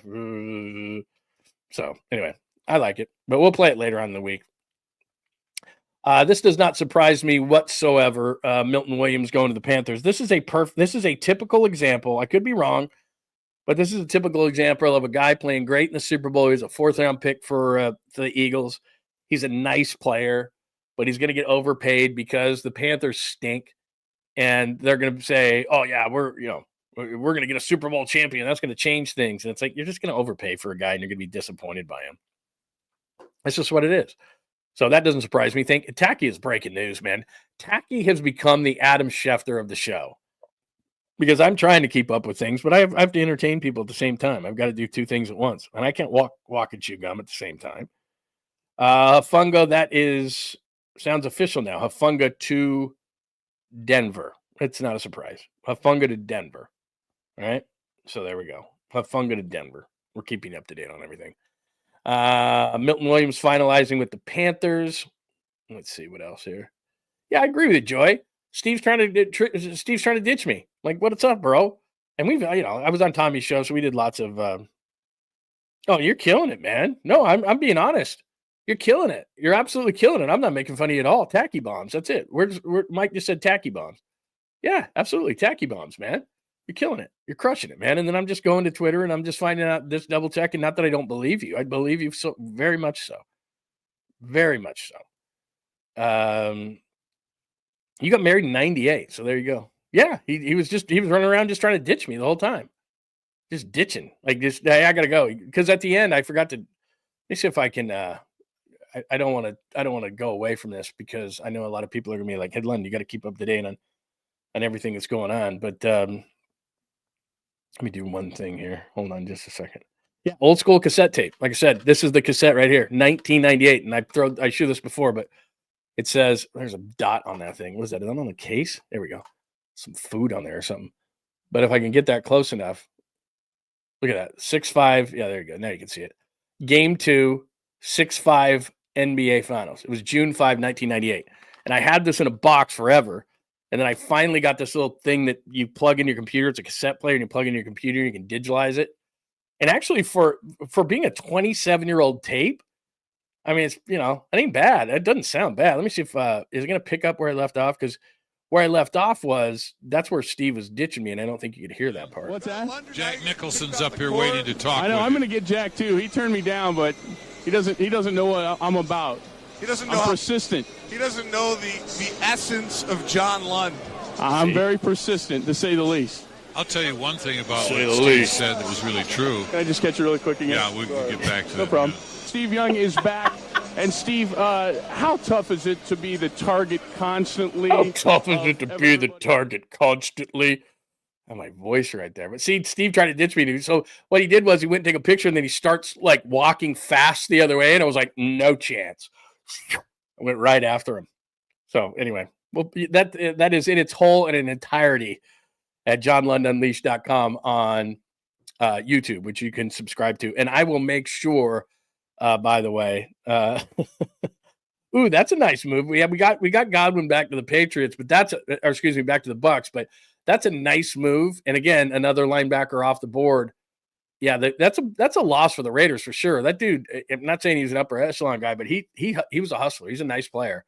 And he goes to the Patriots. Again, all you have to do is, and I showed you this right to start the show, who's got cap space? New England. They just threw it around. Chargers got Khalil Mack.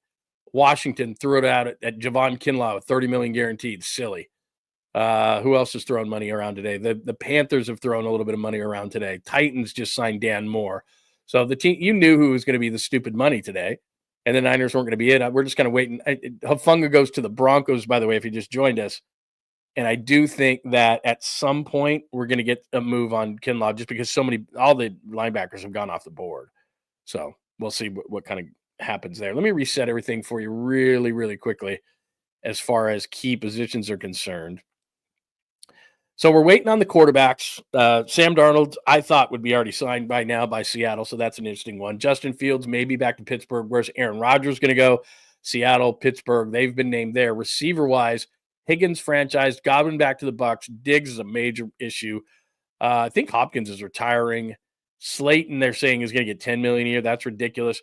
One name to watch for the 49ers, as I've told you, watch for Brandon Cooks, Stockton guy, good speed. He could replace Ayuk for a little while. Guard-wise, no movement there. Brenson is re-signed with the Buccaneers. Still haven't got word on Banks. Freeze the guy at the top who Seattle could be looking at. If you just joined us, Drew Dahlman goes to the Bears on that list. Defensive tackle-wise, I don't even think they had Kinlaw in the top 10. At least this is from the Athletic. They didn't even have him in the top 10. And he gets $30 million from Washington, did the former 49er Kinlaw. Williams, like we talked about, going to the Panthers. DJ Jones back to the Broncos. The name I like on that list is Poona Ford for the Niners. Jaron Reed back to the Seahawks. Edge guys, Mack goes back to the Chargers. Anyone else sign on that list? Reddick signs with Tampa on that list. Browning back to the Cardinals. Linebacker-wise, we're waiting on Dre Greenlaw. Bond back to the Eagles. Jones back to the Seahawks. Bolton back to the Chiefs. Sherwood back to the Jets. Robert Spillane goes to the Patriots from the Raiders, right? Wagner goes back to the Commanders. Safety-wise, Hufanga, that's corners. Come on, man. Safety-wise, Hufanga to the Broncos. Anybody else on that list gone anywhere? I don't think so. Watch for Blackman on that list for the 49ers. Like Holland, but I think he'll be too expensive. Corner-wise, some people have asked about DJ Reed. Ward gone. Reed hasn't signed. Davis said this morning he's going to hold out and be more aggressive. Murphy has been a guy mentioned with the Raiders. Adebo goes to – who did he go? He went somewhere. Patriots maybe? I forgot. Samuel's been a name that's been mentioned with the Niners. Lewis is off the board. Forgot where he went, but because things are going so fast. But anyway, there's the latest as far as free agents are concerned. I gave you the movement chart. This was before the show is concerned. I've thrown that up a bunch of times, but I'm just letting you know. There's as far as guys who mostly those are re-signings. You see DJ Jones down there, Mac down there. So anyway, a lot of those things happened yesterday or the day before in Geno Smith's case. So that's where we are. Anything else moving right now as we're continuing here? No comment. No comment. Let's see. I'm kind of along the same lines of you. I still don't expect it to happen, to be honest with you, because I think they're in gathering mode. Maybe he hasn't gotten to the number he likes, because if I'm Greenlaw, I don't care if I'm coming off an Achilles. If Ernest Jones and Jamian Sherwood and Nick Bolton and all these guys got anywhere from 13 to 15 million, that's what he's holding out for. And so if he doesn't get that number, it's a good point, Francis. If he doesn't get that number, it does make it more likely, but I still think he's gone. But that's a good point. I was thinking along the same lines. Oh, there you go. That's the one. Yeah, he went to the Giants. Yeah, that's a bummer. But there's guys that can replace him. If they got a DJ Reed, I think Reed's going to be too expensive. I've not seen that contract, which will kind of lead you to where things are going. Yeah, that's a good signing. That's a good signing by New England. Pretty smart. He's one of those. He's a culture setter, and that's where New England is. They need to get some culture back, and he's the type of guy that's going to do that. Come on, Tacky. Where's the Tacky bombs, man? We're not getting them. All right. That's it. Okay. Let's see, what else do we have? What else do we got? Oh man, they're saying that Twitter's down again. My goodness, man, this is brutal. There's too many people on here, man. I mean, it's just what it is. Oh my God, Dan Moore got 4-82 with 50 guaranteed. Just be lucky that the Niners are not participating in this. Dan Moore is at best an average left tackle in this league and probably below. And the Titans are signing him to a 4.82 with 50 guaranteed. That will surpass Javon Kinlaw for the worst signing of the day. This free agency is so dumb. Patriots have money, like I said. Carlton Davis, 3-60 with 34.5 guaranteed. Don't love that deal if I'm the Patriots, but they have money, like I told you. He was in Detroit last year, so Detroit will be looking for a corner. Let's see, what else do we have? We already know, if you just joined us, Jalen Moore goes to the Chiefs, 2-30. That's a massive overpay. Looks like Hufanga is going to the Broncos, but there is nothing as far as money is concerned. Still waiting on Dre Greenlaw. That's probably the biggest one that we're waiting on. And if you missed it, Javon Kinlaw, Adam Peters slamming the table. He used to be at the 49ers, thinking that Javon Kinlaw is still worth it. He gets 3-45 with 30 guaranteed after playing on a 1-year, $7 million deal with the Jets last year. So there's some crazy numbers being thrown around, and I'm fine with the Niners sitting it out personally. So we'll keep you updated on anything else that's going on, but that is the latest as we are being fast and furious on this day. And again, please don't talk to me about the whole thing about sorry, I'm trying to read 3 things at the same time about tampering, because they're, that would be tampering. I get all that. I get that in my social media all the time. Well, that would be tampering. Yeah. We are an hour and 22 into this, and they have all these deals done. So yeah, they didn't talk. I mean, this is just great work by agents, right? This is insane. All these people that are doing this. So anyway, let me double check. Dan Moore. What a ridiculous signing that is. Let's see. Let's see. Nate Hobbs down to 2 teams. Jordan Lewis to Jacksonville, 3-30, 20 guaranteed. That's, I was gonna say everything's an overpay. I don't need to keep saying that over and over and over again. He's a nice, undersized nickel corner. He's not great, so that's what that's concerned about. All right, we'll keep you up to date on everything that's going on as far as free agency is concerned. Let me. I haven't hit the quarterback market a whole lot. Jimmy resigns with the Rams. That's not a big deal. So with Geno Smith being traded to the Raiders, I understand why Geno Smith gets traded to the Raiders. It's a culture change. He's 34. They're going to give him money that Seattle wasn't going to. You don't often see that a team ballsy enough like Seattle is, and I'm saying that only because they're in the NFC West, to say, look, we've got a good quarterback. Normally teams just say, we got a good quarterback, we'll just stay with it. That's not the case. So what Seattle did was kind of ballsy, but I think that Seattle knows what they're going to do. Now, I really thought that they'd already have Sam Darnold in the fold because Seattle's got a bunch of cap space. I thought they already had a deal with Sam Darnold and Geno Smith and asked for too much money. And so that's kind of going back and forth. The other conversation that Seattle's having, Aaron Rodgers. I would not want Rodgers on my team. I think that he ruined the Jets. Not that they were great, but he didn't play well last year. Plus, he's just a major culture problem. So I wouldn't want anything to do with it. When people talk about Aaron Rodgers in the brief moments they did to the Niners, there's no way. When I heard Aaron Rodgers' name, when Stafford might be going to the Raiders around the Rams, there's no way, just the ego. And the way that Kyle Shanahan runs his team, which is, look, it's my offense, and you'll run it the way I want. That's not Aaron Rodgers. Sean McVay wants it the same way. That's not Aaron Rodgers. So I don't see Aaron Rodgers doing that. Now, where you have Clay Kubiak as the offensive coordinator but not play caller with the Niners, you have Clint Kubiak, who's the offensive coordinator and play caller in Seattle. And I would just, if I were him, I'm like, I'm a rookie offensive coordinator. Please don't make me have Aaron Rodgers. So I just don't see that. So that's what's going on up in Seattle. They let Lockett go. They trade DK to the Steelers, which, by the way, and I understand Seattle doesn't want to pay DK Metcalf $30 million. And I told you this. The league is going, we screwed up with paying all these receivers. We want the game to be inside the trenches like the Super Bowl was won, not outside. So they're trying to kind of redo those things, and that's what Seattle is doing, letting go of Lockett, who had a $30 million cap number, letting go of DK, who had a $30 million cap number, only to go to the Steelers and sign for $5 and $150 at 30. I think teams are stupid in doing that, and most of them are trying to fix that and make it about their offensive and defensive lines in the trenches. So that's kind of where the quarterback market is. And then as far as where it might lead to the 49ers, Kruger and I got into a long conversation last night about a backup quarterback. And although the Niners need a lot of things, a backup quarterback's a big deal. He brought up Justin Fields' name a lot. He doesn't fit the 49ers in any way, shape, or form. He's one read and run. Kyle would hate that. It would drive him absolutely bonkers. And if Brock were to ever get hurt, you'd have to adjust the offense so much. So I don't know if Kyle, this is just speculation. Some things that I tell you is because I've heard it. This, as far as the backup quarterback, I have not heard. But if people keep asking me about the 49ers backup quarterback situation, and for me, it's somebody who's going to be like Brock.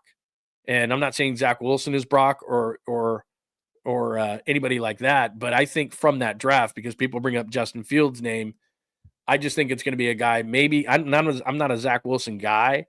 I'm not a Mac Jones guy, but those guys would run the offense similar to what Brock would run it versus a guy like Justin Fields. So I wouldn't be shocked if one of those two guys, not Justin Fields, but more like Jones or Wilson, were a guy who the Niners like them. I just wonder if they would go after one of those two guys as a backup quarterback. So not that I've heard anything. That one on that front, that's just me speculating 100%. So people have asked me that a lot. So just letting you know.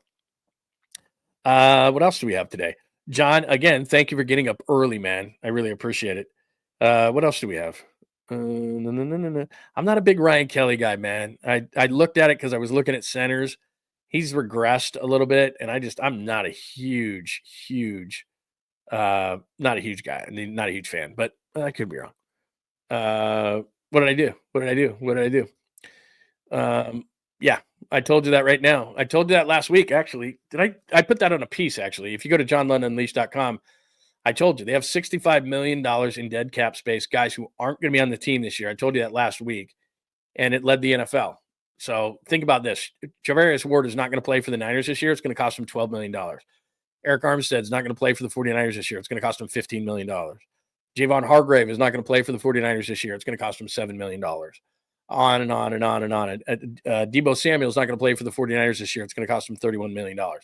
And people want to trade Brandon Ayuk. If you trade Brandon Ayuk, it's going to cost you $18 million in dead cap. And it's going to be offset by salary, just like Deebo is going to be offset by salary. But that's a boatload of money. And you're trying to sign Brock Purdy in the same time, and it's like, ugh, just not good. So I don't think they're going to do that more. A lot of people have talked about Brandon Ayuk still being traded. I just don't see it. But I could be wrong. Maybe they're just that pissed off at him, that pissed off about the contract, and they could do something like that, but I just don't see it. All right, let me see what else. We got anything else new? Let me double check this here.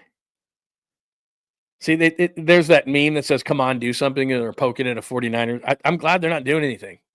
You got to understand that it's stupid money that's being spent. Dan Moore to the Titans is stupid money. Javon Kinlaw to the Titans, to the Commanders because Adam Peters thinks that he can still play because, damn it, I was in that draft room. He can play. It's stupid money. Jalen Moore, 2 years and $30 million to the Chiefs. And none of these things we know. They're probably just, these contracts are all overblown in the NFL. But still, Jalen Moore, who wasn't even a good swing tackle in my book, 2 years and $30 million to the Chiefs. Stupid money. Yeah, there's typical stupid money being thrown out. There's a couple of decent contracts. Like Drew Dahlman, I thought was going to get more, and he got 3 and 42. That's not a bad contract for the Bears, and they've redone their whole offensive line, the interior of their offensive line. That's not a bad move. So there's been some moves, but there's been your typical stupid money. Milton Williams was played well in the Super Bowl for the Eagles. He's getting a bunch of money from the Panthers. I think that's a massive overpay. Carton Williams gets 3 and 60, 34.5 from the Patriots. They just have a bunch of money to spend. It's stupid money. Hufanga goes to the Broncos. Have not seen the numbers on that deal, but the Niners are going to lose him. They've already lost Elijah Mitchell. You know what's funny about Elijah Mitchell? I didn't even write him down as far as losses for the 49ers because that was just a given. But again, we're waiting on Greenlaw, Huff to the Broncos, Jalen Moore to the Chiefs, waiting on Aaron Banks. Ward's not going to come back.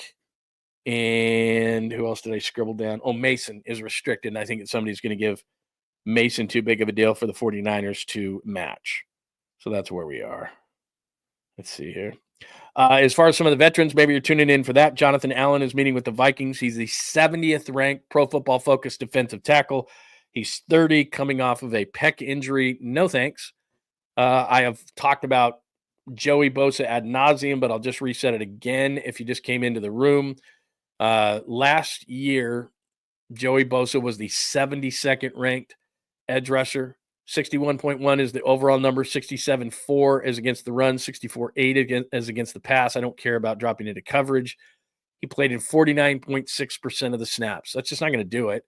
And he doesn't play in enough games. He has 14 sacks over the last 3 years. He hasn't had a double-digit sack year since 2021. That's not what I want. He's a rotational player at this point of his career. He's going to be 30 in July. Not that that's old, but he's just had too many injuries. And these are the things that Jed is talking about. Let's get emotional. Like in the past, Bosa, oh my God, he'll overpay for that. Now he's sitting back and it doesn't mean he's going to spend less. He's just trying to spend smarter. So he's like, look, I'd love to get the Bosas together. Mama Bosa's probably texting him, come on, Jed. She wants it to happen. But they're not going to pay, because I said this on Saturday.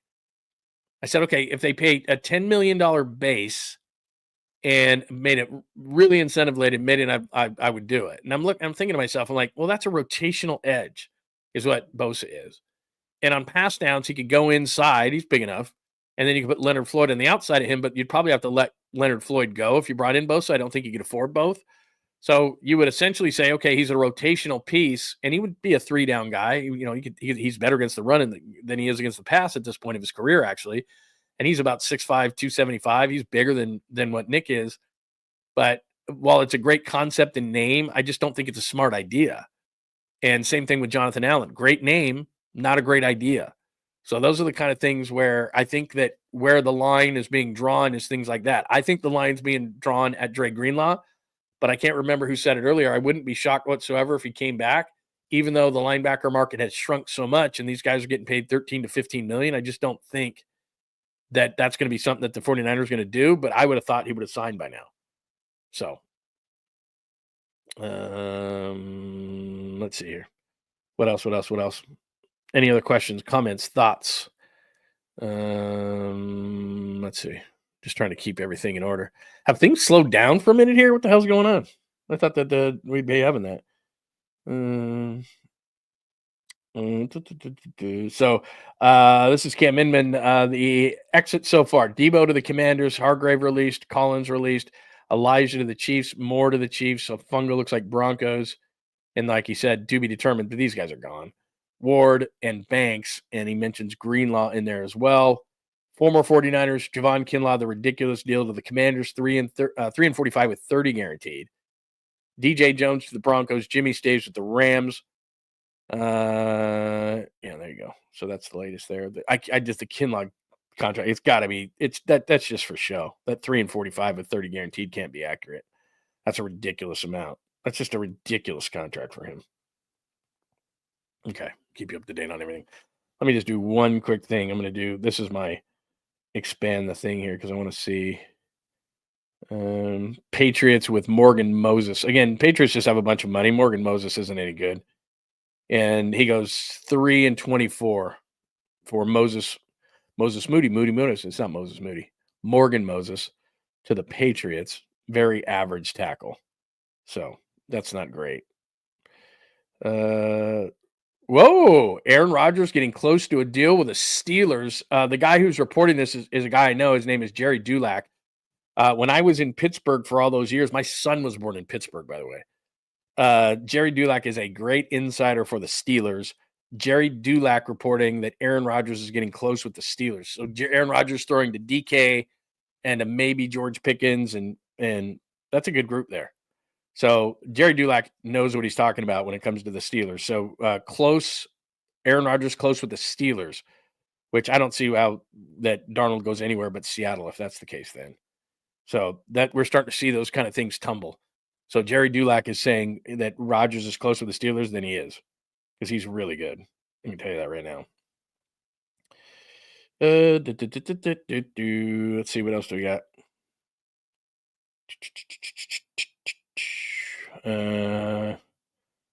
Let's see. Anything else? I've given you a bunch of these. So if you're new in here, I just gave you the latest. We've popped up that thing. What is just in the Jets have a good shot at Justin Fields. See, I don't know this guy's name. Zach Rosenblatt from The Athletic. I don't know anything about him. You got to watch your sources here. You got to be very careful. I know Jerry Dulac, and that's a nice one. Carlton Davis, Patriots, already gave you that one. Milton Williams to the Panthers, already gave you that one. Robert Spillane going to that's 3 and 33. That's not a bad deal. So that's the thing. If Robert Spillane is getting a 3 and 33 from the Patriots at 11, Greenlaw's got to get $13 to $15 million. And I just do not see the 49ers going with that. I don't think so. I cannot see that at all. So let's see here. Yep, we do know that Grady Jarrett has been released. People telling me that. Jordan Lewis, inside corner, nickel guy going to the Jags. We've reported that 3 and 30. Oh, here's Javon Holland expected to become one of the highest paid safeties in the NFL history today. 4 and 80. He's not going to be a Niner. That was a guy that I had brought up as a name, but they're saying 4 and 80 for him. No chance. So he's not going to the Niners. And I'm okay with that. Holland is a nice player, but he's not an $80 million safety. And you make these kind of mistakes, and then it just bites you later, and you're just not going to do that. B.J. Hill stays with the Bengals, 3 and 33. He's a nice player. That's not a terrible signing. If you missed it before, Elijah Mitchell going to the Chiefs. That's not a bad signing, $3.5 million. So they don't pay a ton. What else have we given you here? Okay, we've kept you up to date on everything. Like I said, Paulson Adebo, that's a nice signing for the Jets, 3-year deal. Hassan Reddick earlier to the Buccaneers. Told you about that for 1 and 16. We lost DJ Reed. How about that? DJ Reed, 1 year, and this is not good. 3-year, $48 million deal with the Detroit Lions. Detroit basketball. So DJ Reed going to the Lions, 3 and 48. So again, too rich for the Niners' blood. That's a bummer because he was a guy that maybe the 49ers could have went after. So again, DJ Reed, 3 and 48 for the Lions. Another guy. Yeah, there you go. DJ Reed, no deal. So did you have that before me? Sorry. Mr. Light the Beam. Hello, Daniel. DJ Reed. Yeah, that's a nice move by the Lions. You go, Carlton Davis leaves. I was not a big Carlton Davis guy. And you get DJ Reed, and DJ Reed's better. I mean, he just is. He's got that kind of attitude that the Lions like. So, yeah, DJ Reed is a nice one. Thank you for everybody. I want to make sure that I give proper credit to everybody. Hello, Nathan Birch. Good to see you, my friend.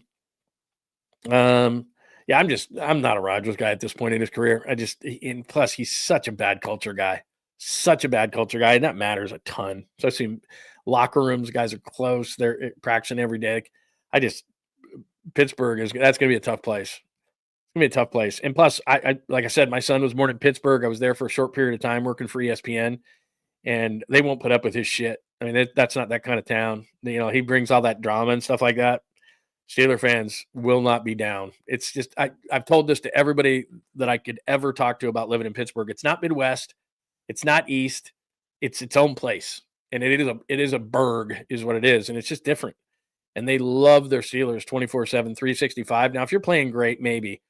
But if Aaron Rodgers tries to pull any of that crap he pulled in New York, it's not going to fly. And it's not going to fly with Mike Tomlin, I can tell you that. I mean, he'll just straight out say it. It's like it's not going to be down. So, again, Aaron Rodgers rumored to be going to the Steelers. Jerry Dulac is a guy that I know, and he knows the Steelers, and he says they're dotting I's, crossing T's on a deal with Aaron Rodgers. So there you go. Yeah, DJ Reed. Did I think he was going to come to the Niners? No, but I kind of thought maybe an outside chance if there was a guy, and I would have liked that. So Adebo goes off the board. The kid from Stanford, he goes to the Giants, and DJ Reed goes to the Jets. One thing I would caution everybody against is we look at these lists and we say, oh, there's nobody left. There's nobody left. A lot of times it's about fit, and you can find guys. Day one isn't everything. Let me just go back to corners for a minute. Day one isn't everything. Ward's not coming back here. Reed, Davis off the board. Murphy, maybe the Vikings. I like him. He's from Washington, played for the Cardinals, played really well against the Niners. For the Vikings, I like Murphy a lot. He'd be too expensive for the Niners, but I'd like it. Douglas, I'm not a huge fan of. Adebo's off the board. Samuel's a guy that's been talked about around the Niners. So maybe an Asante Samuel coming off an injury at 27. That could be something. And there's other guys besides this guy in this list, but I keep trying to pop these up just to show you who's out there and who's not anymore. So let's just really quickly just update this kind of stuff. Wide receivers have not gone crazy. So again, Godwin, Higgins franchised, Godwin back to the Bucs. Diggs is an issue. Allen's going to take a minute. Cooper's going to take a minute. Elijah Moore has been talked about around the 49ers. I don't see that. I mentioned Brandon Cooks over and over and over. Guard-wise, Jenkins is an interesting one for the 49ers because he's not going back because they got two new guards. So I don't know what he's going to do. I like James Daniels. Banks is not coming back here. Dahlman got 3 and 42, which isn't outrageous. There's nobody else on that list I like. Defensive tackle-wise, Milton Williams today to the Panthers. Haven't heard anything on Hargrave. DJ Jones back to the Broncos. Poona Ford's a guy I like. Jaron Reed goes back to the Seahawks. Wharton is a guy that's going to get overpaid at some point today. Right there at number 9. He had some sacks this year. He's undersized, though, like 280, 285. Don't love that. Edge-wise, Mack goes back. I'm surprised that Sweat hasn't been signed. He had a great Super Bowl. Mack goes back to the Chargers. Kuntz is a nice player I like. Oops, sorry about that. Reddick goes to the Buccaneers. What else do we have? Anybody else on that list? Oh, Brandon Browning goes back to Cardinals. Linebacker-wise, this is where it's getting interesting because Dre is still out there as far as I know, and I haven't looked at Twitter in 2 seconds, but Bond back to the Eagles, Jones back to the Seahawks, Bolton back to the Chiefs, Sherwood back to the Jets, Spillane goes to the Patriots for 3 and 33, Wagner back to the Commanders. Kendricks almost signed with the 49ers, signed with the Cowboys last year. Would he come here to replace Dre, and then you draft a linebacker? Safety-wise, that's corner. Safety-wise, Talanoa Fungo looks like he's going to the Broncos. Holland looks like he's going to get a big deal. I like Morig. Chin is a strong safety type. Don't love anybody else in that list. Oh, I do like Julian Blackmon, who the Niners met with last offseason. He's not bad. All right. So there you go. That's the latest on free agency. We're just keeping you up to date. And I know if you've been here a long time, you're like, dude, you keep going over the same stuff, but people come and go. So we got to make sure. That's a bummer about DJ Reed. Yeah, there's no way they were going to pay him that much money. Let's see here. Oops, sorry. Just trying to look at Twitter really fast. Yeah. Nope. That's not happening. DJ Reed is popping up. Yeah, so we've caught up about everything. Okay. All right. I think we're good. As far as catching up. Good job. Anybody else have anything new? Any questions, comments, thoughts on what has happened so far in free agency, or somebody on those lists that I just showed you that you would really, really like to be on the 49ers. Again, I don't think they're going to be a day one team. If they are going to be a day one team, Greenlaw, I don't see Greenlaw coming back. I hope I'm wrong in that because I really like Dre. But newest report saying 5 teams in on Dre Greenlaw. We told you that before the show. I wrote them down. Texans are obviously in on Dre Greenlaw. Rams are said to be in on Dre Greenlaw. Atlanta, which is a team that needs a ton of defense, in on Dre Greenlaw. I've like scribbled so many things down here, and I can hardly read my writing anyway because I have terrible, terrible writing. I mean, just atrocious writing. Let's see. It's like, that's all, folks. Like, free agency's done in 2 hours. It's unbelievable, aren't they? Yeah, I mean, Asante's okay. He's not going to change things. What happened? Yeah. Still, I'm Vernon. I'm still on, man. This is free agency. We got to get the majority of the guys down. I do have a sales meeting. Like I said, I got to sell this thing, man. We're not just doing this for free. I got a sales meeting at 11 o'clock, so I got to probably leave you in about 10 minutes here to get prepared for that. But I should have showered too. I just threw on a hat today because I couldn't break away from Twitter, and then actually Twitter's going crazy now. So let's see here. Yeah, DJ Reed, we already got that one. What else do we have today? Anything else? Yeah, I think so, sports fan. I think the same thing. I think that we're seeing, I mean, even a guy like Robert Spillane, who is a nice player, got $11 million. And I know that the Niners did want to try to stay in the $8 million range. And like I said, Ernest Jones got $13 million. Nick Bolton got $15 million. So these guys are getting between 13, 15. Spillane even got 11. I don't know if the 49ers are comfortable in that. And I keep saying this, but I want to reiterate it. In the Mike Silver piece, a lot of people interpreted that as they're going to draw the line at Brock. They're not drawing the line at Brock. They're drawing the line at what they think is egregious spending. And that, I think that would fall under it, as much as they love Dre. And I think that Robert Saleh would pound the table for him. I think John Lynch would pound the table for him. I think Kyle Shanahan would pound the table for him. That's kind of what they're talking about in that piece, which is Jed's going to look at it and say, look, you pound the table for all these guys. And I like Dre Greenlaw too, but if we're going to pay twice at the position what we thought it was going to be worth, we're not going to do that anymore. That's what the difference is. So that's how I look at it. Again, to just reset everything, it is episode 83. Thanks for joining us. We're doing a little bit of a different show today as we're trying to keep you up to date on everything that's going on as far as that relate to the 49ers, but everything in free agency as well. So again, what's done, we've been going over that. 49ers rumors, doing that. Bosa ×2, which is Joey, the latest. I've told you I'm not a huge fan of it. And the more I think about it in terms of he's a rotational guy, I said 10 million base and a bunch of incentives. And that doesn't seem like a lot of money. And we're hearing that Miami's involved, even though Miami has no cap space. His family's in Miami. There's no state income tax in Florida. They would have to get into a bidding war, I think, in that case. No chance. Seahawks gone crazy with DK Metcalf and Lockett gone. Draymond Jones gone. They trade Geno Smith, so they have a 1, 2 2s, 2 3s. The Steve Young in 1998. I played that for you as well, and you can go back to John Lund Unleashed on YouTube, and you can see and hear that whole interview. The lost tape, as you can see right there, from 1998, June 5, 98. He's trying to ditch me. I'll play that later in the week, a full story of it. If you want to listen to it, or watch it, I should say right now, watch/listen. You can go to johnlundunleashed.com on YouTube and watch that. But I'll play the whole thing and kind of explain it as I play it. And it's kind of funny as he's trying to ditch me. What else? Cap space, like I told you, these are the teams that are going to be silly, and we're starting to see it. Patriots have signed Robert Spillane, but also they had another signing in there. Oh, they had Harold Landry that they signed. Chargers re-signed Mac. Cardinals haven't gone nuts. Commanders, it's got to be Adam Peters pounding the table saying, this guy's good, I know it. Gave Javon Kinlaw 3 and 45 with 30 guaranteed. Seattle, I think, is working on Sam Darnold. The Steelers are close on Aaron Rodgers. Vikings, have they done anything? Not really. Jags got Paulson Adebo, the former corner with Stanford, who I like. Titans went out and got Dan Moore, the offensive tackle of the Steelers, way overpay at 4 and 82 with 50 guaranteed. Raiders, a lot of that's going to be Geno. Lions just went out and got DJ Reed with their money. Who else is on that list? So there you go. So there's the Milton Williams, the defensive tackle. Panthers about the middle of the way.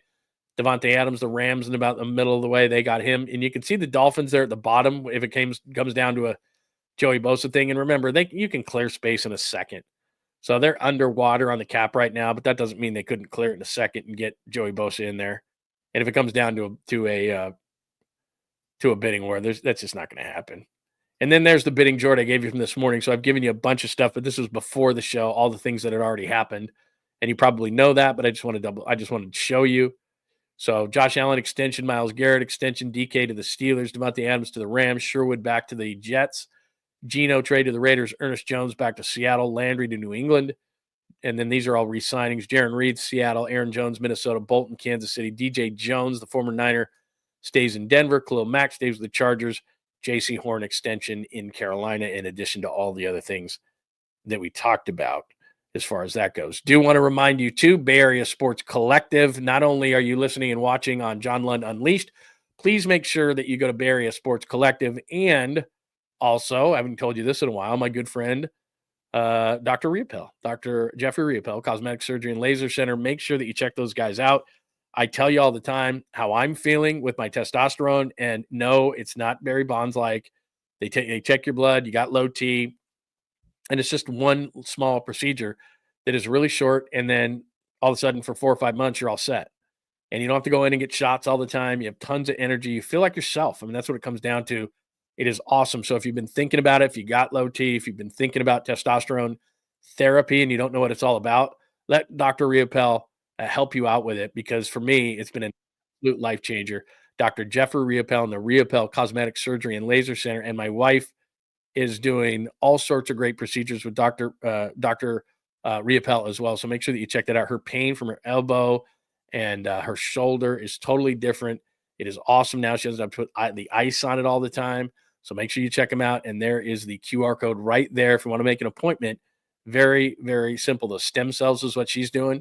Stem cell. If you got a lot of pain right now, shoulders, elbows, and I was talking to my friend over the weekend on Sunday. We were at a barbecue and we're like, hey man, because the weather was amazing, by the way. Some neck issues, all that kind of stuff. Let Dr. Riopel tell you what he can do with the stem cell. It is life changing. So right there, if you just click on the QR code, you can get an appointment there. And whether it's testosterone therapy for you, or if it's something, maybe you're in pain, maybe you have a friend in pain, maybe your wife, girlfriend, significant other, I'm telling you, man, it is a life changer, and it's right there. Riopel Cosmetic Surgery and Laser Center, and plus they do all sorts of other procedures as well. So check them out online, and they are awesome, absolutely great. I know. Give me 1 minute. I'm not done yet. See, I told you I had a sales meeting in 9 minutes, so we got a lot of stuff around here we got to do. We got to sell this thing. This is high quality content, you know that. Before we get out of here, and I'll come back later today if there's anything big that happens with the 49ers and it breaks in, I will be back. But let me make sure that we don't have anything before I take a quick break. And do remember, Paulie's coming on at 11 o'clock. So he and Creative Tony are going to continue, I'm sure, talking about who they signed, who's been signed, who hasn't been signed. That's a good call right there. That's an absolute great call right there. Yeah, I did. That's a great question. That's a great question. I always told Steve, I told him, you tried to ditch me at 98. I got this tape, and it was in a box, and I knew it was in this box, but then I was doing something, I don't know, a couple of weeks ago, and I saw it. I saw the tape. I was like, oh my God, that's the Steve Young tape, because it says right on it, 6-5 NBA Finals Game 2 pregame. And that's how we used to do it back in the day. You had a cassette in there, and you had to flip the damn thing over.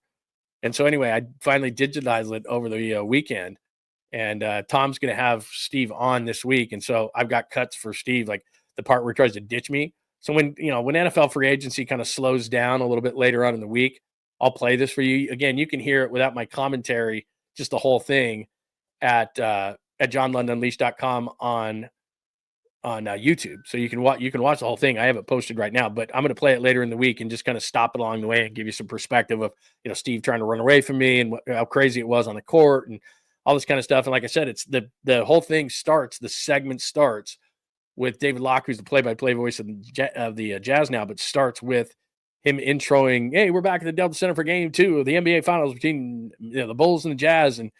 And he's like, Steve Kerr is shooting on one end of the court. I mean, it just shows you how crazy and how long ago it was.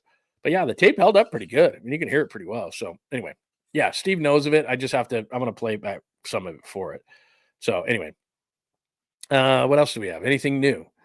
Any new signings? I got to sign off here in just a second. But like I said, if anything breaks big on the Niners front, I will make sure that I am back today. I have given you as much as I can Again, Aaron Rodgers potentially the Steelers because Jerry Dulac is a guy that I know very, very well. So I'll keep you up to date on that. DJ Reed, bummer that he's signing with the Lions. Just want to recap some of the things. Hafunga looks like he's going to the Broncos. Get out of there. He's going to the Broncos. I'm trying to think what other ones we have here. Waiting on news for, let's see, what's that one? Okay, we already got that. Waiting for news on Greenlaw. I don't think the market breaks well because all the linebackers signing and the amount of money that they got. I don't think it breaks well for the 49ers to get Dre Greenlaw back. Jalen Moore is going to the Chiefs if he just came in, and Elijah Mitchell goes to the Chiefs as well. That's on a cheap deal. The craziest day of the day, or craziest deal of the day, might be Adam Peters just slamming the table going, I know Kinlaw's good because he updrafted him. 3-45 with Washington, which is insane, and $30 million guaranteed. So anything else before we get out of here? At least for a couple of hours before anything breaks. Okay, I think that's going to do it. I got to jump off to a sales meeting, people, because this kind of content is not free. You know, it's very high quality stuff, and it's not free. I've got my salesperson sitting right here to my left, and she's not happy. She's like, we got to prepare for the meeting. Let's go. All right, Tacky, you are the best, man. Paulie and Tony, or Paulie and Creative Tony are going to be joining on Bay Area Sports Collective in about 5 minutes. So grab yourself a sandwich, a beer. It's almost noon, isn't it? Oh, it's 11 on a Monday. Don't grab yourself a beer. Sorry, that's me. A Bloody Mary? No, just coffee. Grab yourself a coffee. The guys are going to be on. They'll keep you up to date with everything that is going on if and when news breaks. And again, be happy that the 49ers are not spending this stupid kind of money. I don't disagree with you, by the way, Tomlin and Rodgers. That's going to be heads butting. But like I said, I know Jerry Dulac, as long as he's covered the Steelers. Keep this in mind. That guy was covering the Steelers before I got there, and my son was born there, and my son's 21. So this dude's been covering the Steelers for a long time. So if he's saying it's true, it probably is true. So anyway, all right, we got to jump for a quick sales meeting. We will be back when and if news breaks. It's NFL free agency first day, and we're about 2 hours into this whole thing. 9 o'clock wasn't officially happened. We've given you as much information as we possibly can, and I will be back when and if news breaks. Have a wonderful rest of your Monday. I'll be back if news breaks. Keep those alerts on. Make sure that you are subscribed already to John Lund Unleashed on YouTube. Also, Bay Area Sports Collective. Thanks for watching at John Lund Radio on X and Instagram as well as Facebook. And we'll probably see you later today. Everyone have a wonderful Monday. Happy NFL. Thanks for hanging out with John Lund Unleashed. We'll try to be better next time, though I wouldn't hold my breath. Please like and subscribe on the John Lund Unleashed Pod YouTube channel. Watch live shows weekdays at 8 a.m. on YouTube, Instagram, and X. And make sure to have your alerts on for shows throughout the day or night. All things Lund can be found at johnlundunleashed.com. johnlundunleashed.com. Goodbye!